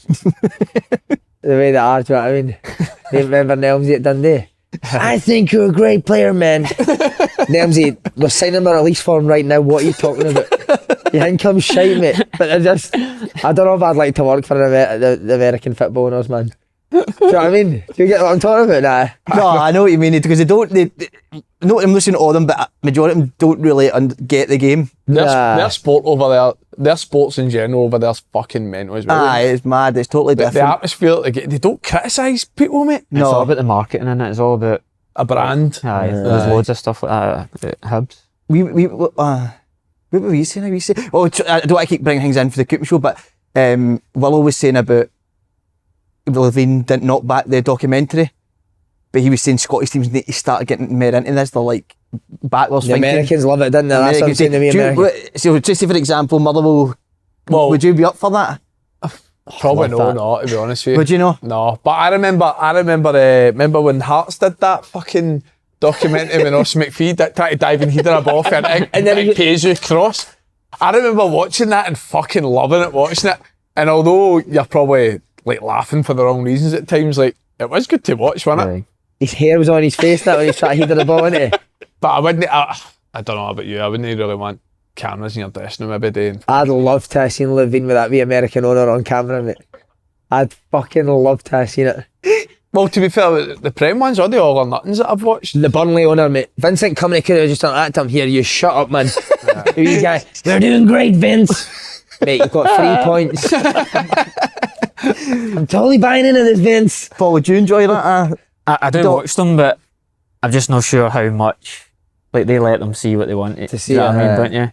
I quite like the Tottenham one. I don't know if you remember, and it's like Mourinho. Son gets sent off and all that. And he's coming in and he's like trying to be angry. He's just the nicest guy ever. And he can't be angry. And That was when Eric Dyer walked up to the Stones. Remember, he battered somebody because he put absolutely nothing. But see all the sports ones that I've watched that are non-football, they've all been unreal to watch. You ever watch the All Blacks one? The All or Nothing All Blacks? No, I was going to watch That's that one. Unreal, like very good. And then the American ones. It would be great for our game though to get it more publicised. Did you watch the Dallas Cowboy cheerleaders? No, his dad watches that every night. mate, that was brilliant, mate. Tell Is it good? What, talking about cheerleaders? Class. Barry Ferguson hosts it, didn't he? Right, come on, let's get into Hibs where he made his name. How did the Hibs move come about? John got you the move. I think Hibs had 2 bad knee injuries. A boy, Jason Naismith, done his knee on I think it was a Saturday. They played Dundee United on the Sunday, and I think they were just like toiling. And I remember hearing that they were coming in to try and take me. And to be fair, at St Mirren or whatever, it was a wee bit of money involved or whatever else, but they knew it was a good move for me, and they didn't stand my. I think obviously I'd been good for them and stuff, so it was really good of them to let me go there. Jack Ross again? Yeah. Jack Ross. Surprised he didn't fucking get a no, Jack Ross job that day. Just keeps doing it to fuck him up. Are you really tight with Jack Ross? Stephen's title, he was his like coach or whatever else, but no, I was obviously with the 3, and I would text him anytime or whatever, but no, I've not heard much from him since he's been down at Newcastle or anything, but no, Stephen still speaks to him. What do you like about him as a manager and a coach? He's really good manager, really good. He just, I don't know, it sounds probably terrible, but he'd always get boys in, talk to them all the time, like everyone. Like some people might think, that'd be annoying, blah blah blah, but it would generally just be Talk like to you about normal. what, just life in general or football? Aye, a bit of that, and then a bit of your football, whatever, like just trying to make you comfortable, whatever else. And I remember when he gets sacked, like never seen it before with like staff and all that, like upset and all that. Staff for greeting? Aye, all that, aye, and even like, if you're not getting playing, you get boys that are buzzing. Very few that were like buzzing that he was away. It was strange, wasn't it? Especially the timing as well, mate. And the boy Ian Gordon said it was a mistake, didn't he? Aye, well, I think definitely in hindsight they wouldn't have done it. But I think what affected Jack Ross a bit was, so we had a really good season during the COVID year. And remember how bad football was with COVID year? It was like Hibs' highest points total in SPL, wasn't it? Aye, and like, but we'd go to places like Livingston and stuff with no fans and win 3-0. Like how hard it is going to Livingston. But fans would still be bored because like a shot by the post instead of getting it's just the guy, the keeper's jogging to go and get the ball, and it was like boring. So they thought his style of football was boring, And then we had that dip, the Europe dip that everyone talks about that next season, and I think they thought, oh, the football's dire, blah, blah, blah, which we probably did have a spell of that. But I thought it was unfair from the year before when we had basically beat every other team normally outside Celtic and Rangers, and then would give they two right good games to each and stuff. Sacked in the lead up to a final. I know, and then we just beat Rangers in the semi-final. I couldn't really believe it myself. You going to say something, mate? Aye, it was about just before I got into that final bit, you just mentioned about how like man manager like speaking to players. Remember I told you he was on my A licence and he was brilliant. It was the best out of the sort of speakers that we had on the A licence, and he says that like it was a segment about man management, and he says that every day he would have a name on his clipboard that he was going to go his way to speak to that day, and he says 9 times out of 10 it would be somebody that never played that weekend. He was like, just to make sure that they know that they're still involved, and I'd sort of take that 10 minutes out of my day to have a chat with them. So it's probably, that makes sense where you're saying that boys that didn't even play, like sometimes like we're still gutted that he left in terms of that man management, because I always remember him saying that. He pulled you up for the podcast as well, didn't he? Aye, what was it for again? Did ask a question about how you deal with criticism or something? He's like, you get Andy Halliday and his pal slotting you on a podcast. I know, but he actually went full in, like said, like he then joked about like one of the comments I said, something to do with OnlyFans. Generally. Something to do with OnlyFans, aye. The fuck have I said, man? But no, to be fair, he took it well, something I laugh about it. Sacked in the lead up to a League Cup finals, nuts to it. What's happening there? See in the dressing room when you hear that, mate, what is going on? I don't even think we're like, maybe like say Hearts are like bottom now or whatever. I think we were like 7 points off third or something as well. It was something mad like that. There wasn't like we weren't that far away. I don't know, it just the murmurs, as I said, for the fans about it being rubbish football, whatever else, and then I think the American owners picked up and all sorts of stuff like that. Do you know what I mean? So I remember it was like we get beat off Livingston, and I was like, oh, he's in bother. Whatever. I remember saying to the nutritionist, whatever, and she's like, no chance. And I'm like, no, I think he's in right bother, whatever. And then the next day she's like, I can't believe that. Who comes in and tells you that he's been sacked? Does he come in and tell you himself? I think he did come in. I think, I don't know if it'd been announced or whatever, but he came in that day. Still chatted to the boys that had been playing? Basically, aye. Still going to talk to you even. Didn't know himself, hadn't looked at his phone because he was that one name on his board was Jack Ross today. Need to speak to Jack Ross today. So what did he say? Was there a sense of like, I can't believe this has happened? No, he was just saying thanks and all for everything to everyone, sort of thing, as opposed to like, it's done now, isn't it? He's not really. And then I just going to speak to everyone. The lead up to a cup final though, man. That's not right. Would any boys like, say you're seeing people proper gutty, but any boys go like, I'm not having this, like, especially leading up to a cup final, why speak to the board or anything like that? And how well he's done the year before. No one's really got that power, really, do you know what I mean? As American owners, like what you, like, I don't know, like you've, fair enough if you're the best player by a mile and you're playing down a level that you shouldn't be or whatever, like there's no one like that could maybe say anything, but plus it's announced, like what you they're not going to go say, oh, that was a mistake. And you remember that final, we were steaming at it. Kyogo won? Steaming. That's right. But was it did Kyogo not score like a minute after he scored, and he scored like right away. Quick free kick, you say, like two. That was a winner. That was a winner. Because you actually started the game quite well, didn't you? I think even if you watch the whole game, because that was the spell when Celtic had to bring on like boys, is it Owen Moffat and stuff like that, like they were down to the bare bones. So like even when it goes 2-1, we just spend half an hour bombarding the goal. But just Kyogo was lethal with two chance. I can't even remember any other real chance. Maybe one chance, a shot by the post or something. But so it was probably one we shouldn't have let get away. Mate, sorry to go back here, but see the build up to the final, was it really, usually you're getting into a final and everybody's buzzing, was it really strange, obviously because the managers left? About that, but it's just that we were in Europe, we had the games, it was December or whatever, December's mad for games, so it's just like you almost just need to just go on with it. And I think a few of the boys had been in before and Eddie May had taken over. It was like him and David Gray were doing it. I think Eddie May had done it before. Jack Ross came in and stuff, so they he knew how to deal with it, but yeah, it's definitely different, obviously. David Gray good when he took over?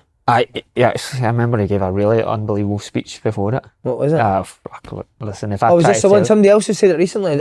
What it meant to him to score the winner and how his life's been after it? Along the lines of that, I remember it was unbelievable, and I just again I don't think he had it for that long, and again we played pretty well, so I don't think not as if he didn't get into it or as it mattered that he was a manager. You're a good coach.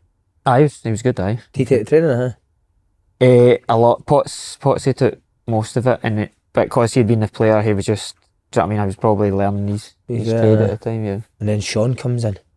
I thought Shaun would have been unbelievable. I thought he was good as well. I think somebody said that before. What was his first Stuff thought? now like that. That was. I actually honestly can't even really remember. But he was dead. What it was, the problem was it was. I think he first came in and thought I'm sorting defensively with it. So we ended up pretty pragmatic. And I remember I was injured for most of it, my hip, but I remember going to see him and I said, like, I was just basically saying the fans will like come for you for this, and he says, no, I know.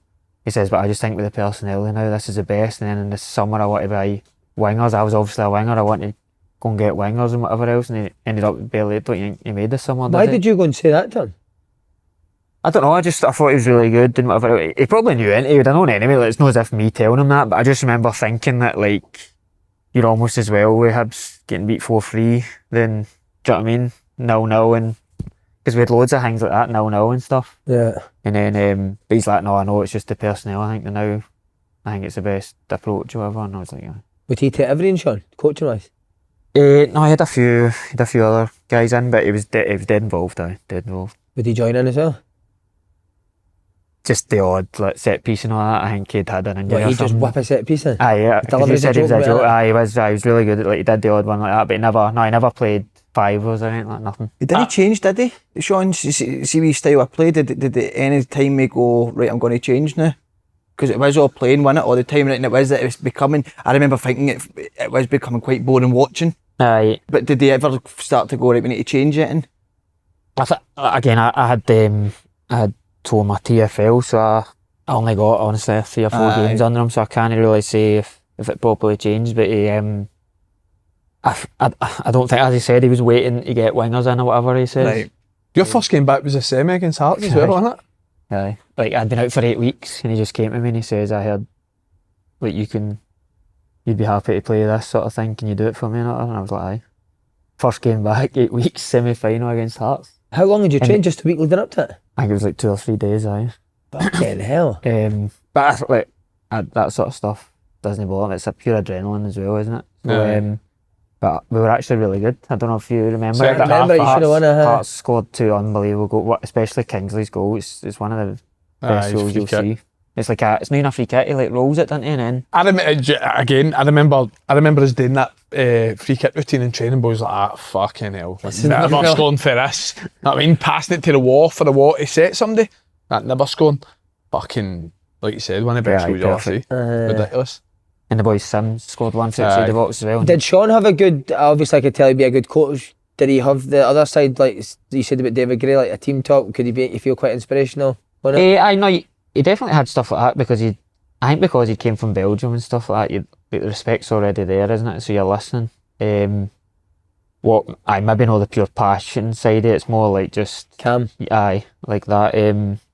But no, again, I think the boys did really like him, but it would have been good to see because there's some defensive things now that I still think about all the time that he gave me that. Can you tell us what? No. I want to get the secrets of it. No good name. The stuff that you never heard before, like. I just like, it's no massive things. It's just again certain wee things, and but I'd have liked to have seen what he's working with wingers and that stuff would have been. I used to remember he used to love biting his lip in an interview. Do you remember that? So he did. I remember he used to bite his lip all the time. You see that you horny, done it? So he did, I think. What about that? Do you remember? Some dressing room, that is also. We had Boyle at Dundee. What a boy Boyle is. There's another one. We didn't even mention him. I know, at Boyle Dundee. is just He's a carnage. hero, mate. Oh, he was at Dundee Boyle's as a well. great guy, mate. Honestly. Yeah, like, Honestly, I forget all the time he was at Dundee. What a boy. Porteous, Scott Allen. Scotty's quiet though, isn't he? Scotty was. I thought I don't think Scotty would be as quiet as what he is. Like good crack and stuff, but I don't know. When I thought going there, he'd have been one of the. It'd be more lively. Aye, he just. What was Porteous quiet. mental? He's mental. Aye.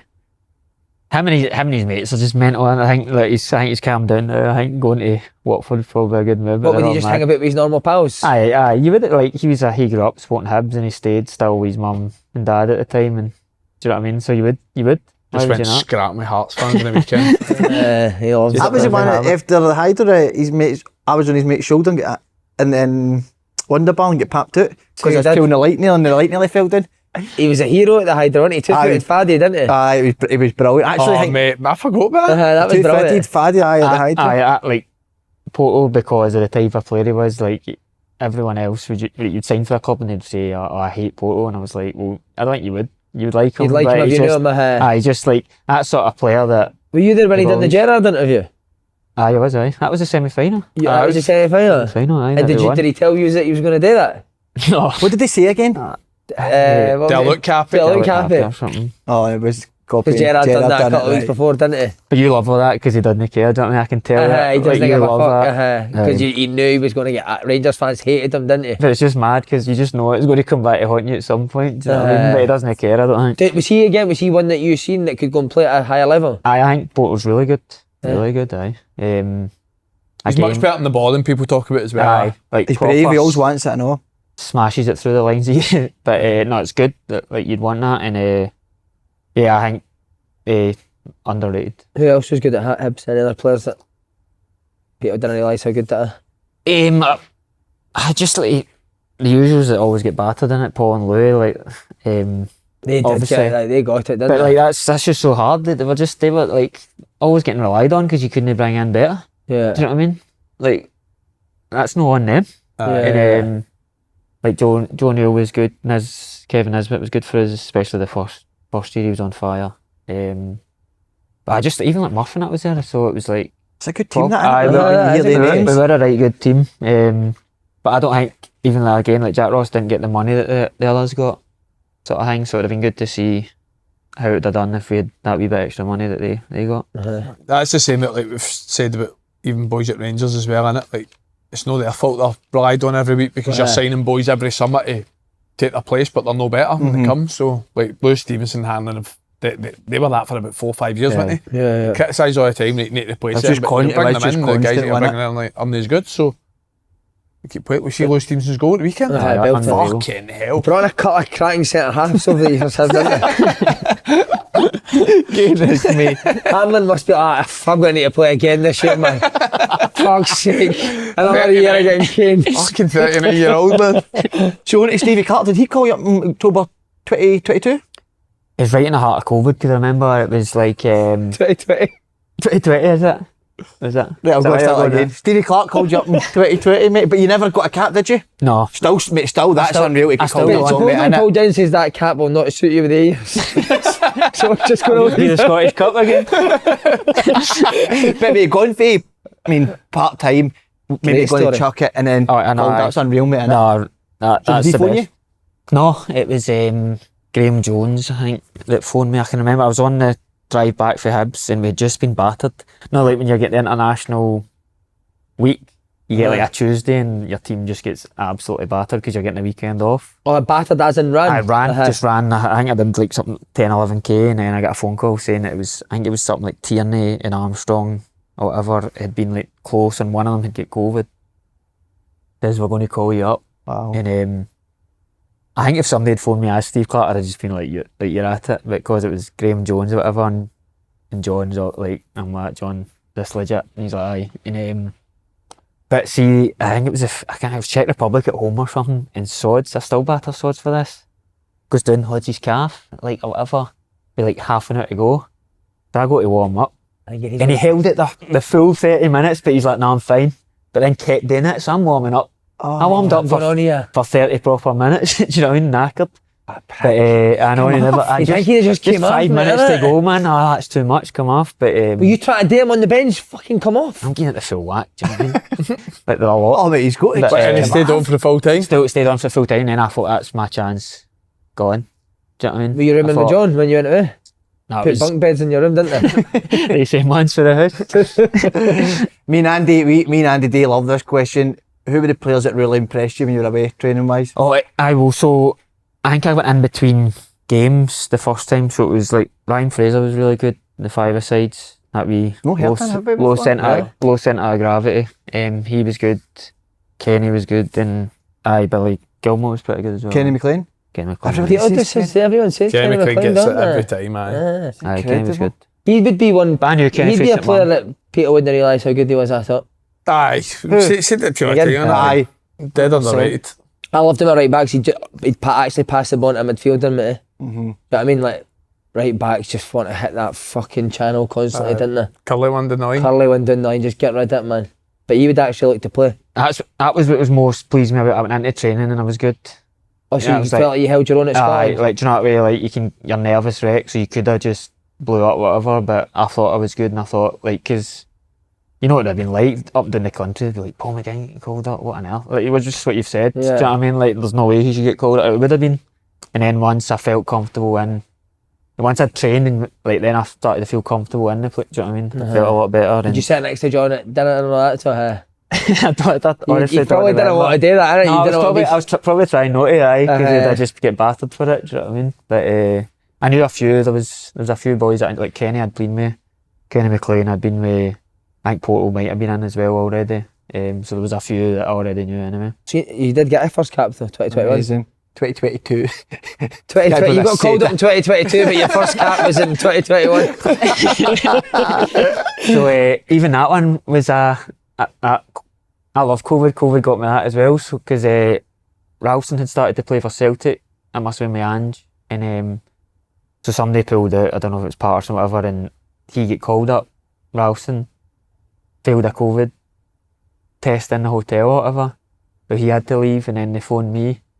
So then I get battered even more. Like, how's Ralston not in? Do you know what I mean? I'm like, so people never knew that he was in, but and then Austria. That's the peak. That was the highlight of my career. Mate, I didn't even feel nervous. Like 1-0 to Scotland away to Austria, and I was coming on. I'm like, why am I not nervous here? Wow. I mean, mate, that's Was incredible. it a friendly? no, competitive. Wow. Was it? Competitive. Did he tell you were going to be? There's a chance you'll be involved in this game, or was it an injury, or how did you get on? No, it was I think it was a solid injury. Again. No, I You've never. not done injured again. Stay on. I know. I thought he was going to do me again. Just winding me up. But no, he never let on anything like that. I think he said something in the press or whatever. I can't remember. And he came to me and he said, "By the way, the way that comes across, that's not at all. You're definitely well involved here or whatever else." And at first, maybe I was just thinking, I think he would just say that anyway. But the more I thought about it, the more I thought, if anything does happen to Sod, it is me really. Who else are going to play? And then I just it's so weird. I just didn't feel nervous. I was coming up Alaba. You know what I mean? Was it Alaba you were up against? And then just they must have seen me coming on and they moved him away. Thought he's got no chance. He went into centre mid, I think, or whatever. And He did play there a lot for us, didn't he? So then he went into centre mid, and but I did well, but I had like a header in like the 94th minute.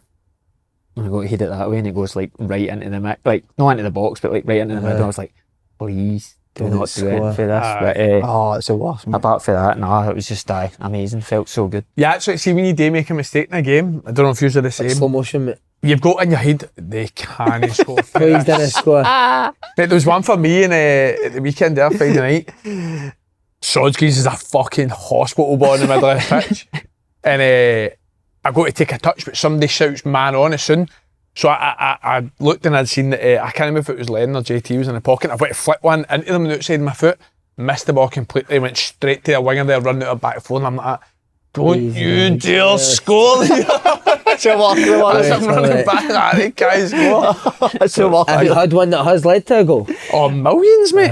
It's brutal. Well, That. you just stare- You just feel like the Few, full aye. stadium's looking at you. You don't know what to do with yourself, do you? The worst ever.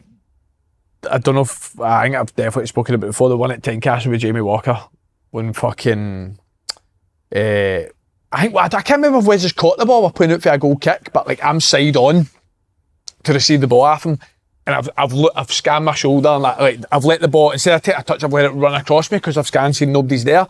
But Jamie Walker's like came for the blind side, and as I've let it run across my body, he's literally just took the ball right at me and shot. First time scored. I was like, Oh, yeah. fuck, do you just come for That's how Was it bad. early on in the worst, game? mate.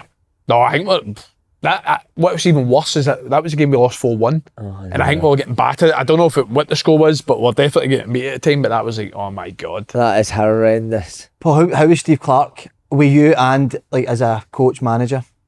It seemed dead laid back. I don't think if you're watching interviews and that, you wouldn't think that. I felt as if he came across pretty laid back about everything. And yeah, just as I said, it was brief there, and they were a right good team on a high. Like there wasn't much that needed to be said. They knew exactly how they wanted to play. So I was just coming in, and then so it was just bits to me, like small amounts. What he wanted me to do. And then him and Andy Robertson playing the first time together since Queen's Park in the 3rd division. How's Madness that. Would you speak about the days when you were on the Twitter? I because there was when we were at Queen's Park, there was a wee guy, Davy Anderson. He's like a junior legend, like Kilburn legend or whatever, and we always talk about how he should have been SPL. Like it was a bit of a scandal. So What, a coach? not a player, aye. Davy Anderson? Davy Anderson, he's like a Kilburn legend. I think they all like love him, like a junior legend, one of the ones. Right. And we were always talking about that. And then just after the game, we were talking about it's been a long time, isn't it? Whatever. And it was just See you saying that, right? I'm bringing up a late pet peeve.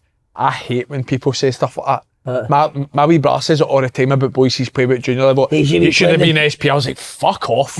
He's playing junior because he's no SPL level for half the boys. No, Some of the boys they talk about, man. I do think people just throw that in all the time, but like I think anyone that See if he spoke to didn't us, drink.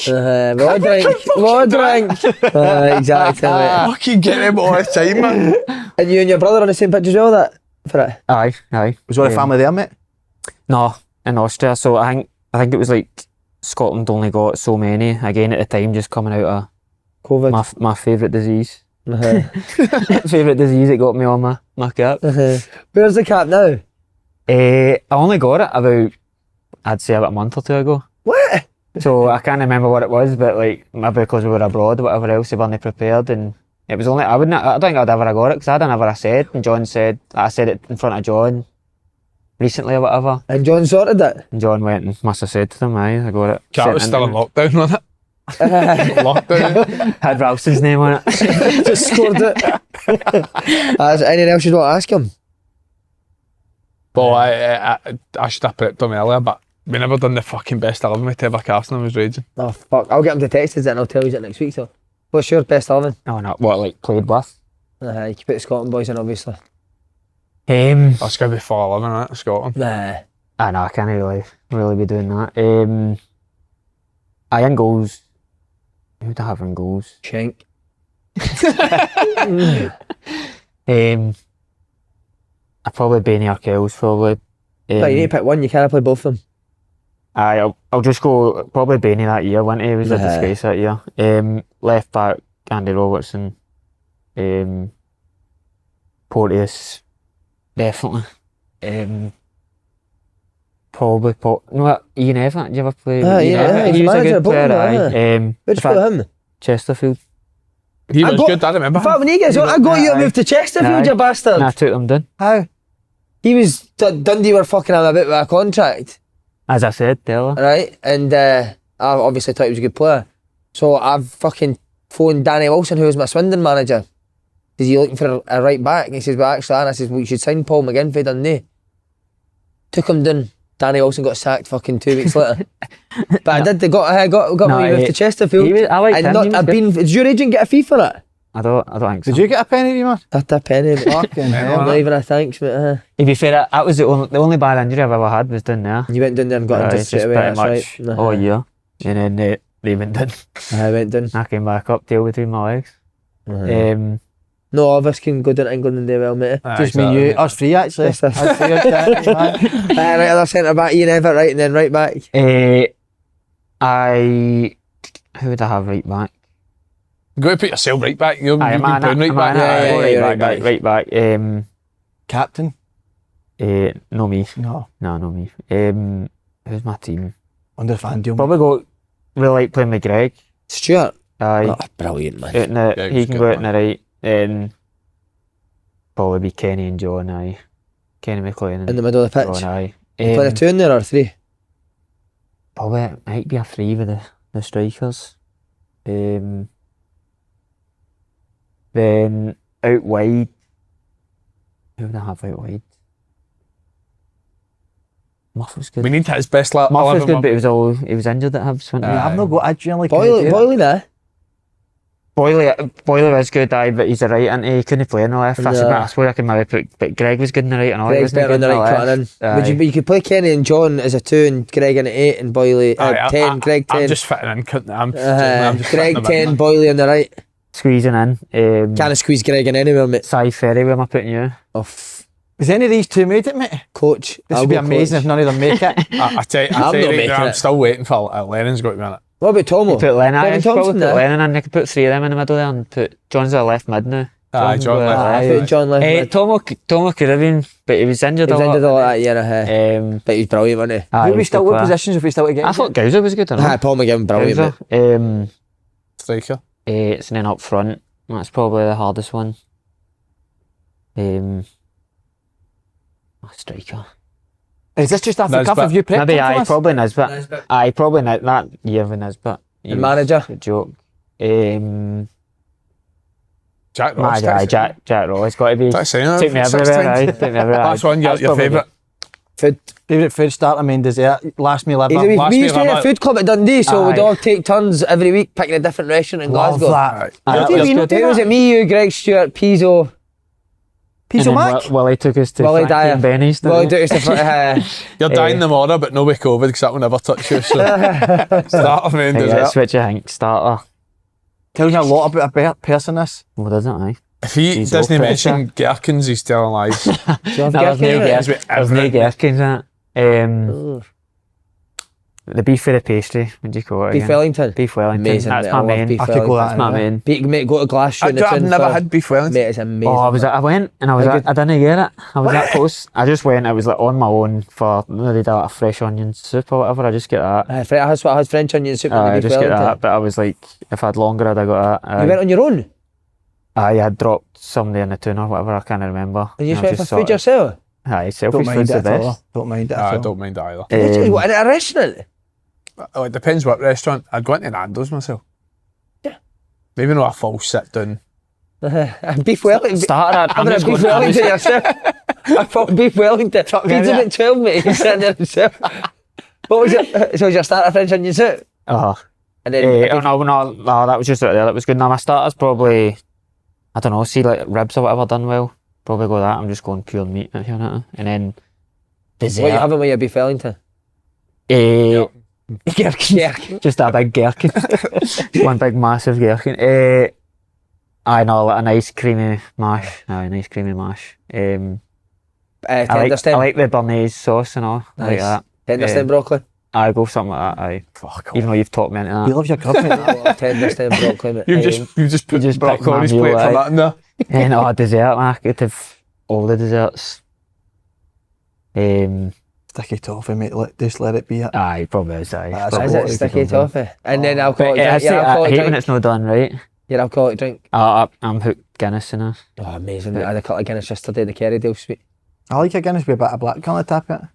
But that's what I have. I know. Where have you? I've never seen MK you Don's drink it. main big Gaz used You to got drink all the that, time. that interview was what's on Gaz. YouTube. Mackenzie? Aye. What- Oh, what have you- aye. Mate, Gaz McKenzie hero. is mental, Mad, isn't he? man. But a Mad. I legend, think I've but played the mental. Gaz Mackenzie for it. Aye. Mate, do you remember I met you at the Fringe and he fucking gripped me up for ages? So cheeky Doesn't of it him. surprise me? No way. I met you, it was after we done our first Fringe show, I met you in Molly Malone's or Aye, we got a something. taxi home, didn't we? Got a taxi home and chucked chucked it. in Pollock. So we did. Aye. And Gaz got me and I was being cheeky at him and he fucking gripped me in front of everyone for about, mate, I genuinely thought I was going to stop breathing, man. I've seen him do that. Do as that to well. people? Aye, the big boy Alfie Jones plays for Hull.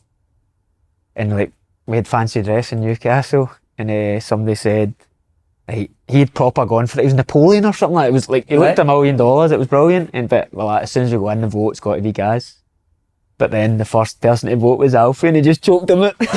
Choked him clean out. That's how you go, mate. now. But I found him hilarious. So Aye, what he's a guy, great he's guy. brilliant. Aye, really funny. What interview were you watching it? It was one under the cosh. There's another pet peeve they've started doing, pet peeves. They So they've took the interviews off us, now they're doing they want us to come and fucking host the show as well. Honestly, man. Break. Anything else? Nah, that's us. Good to go, mate. Paul McGinn, well Paul done. McGinn, magnificent. What a career.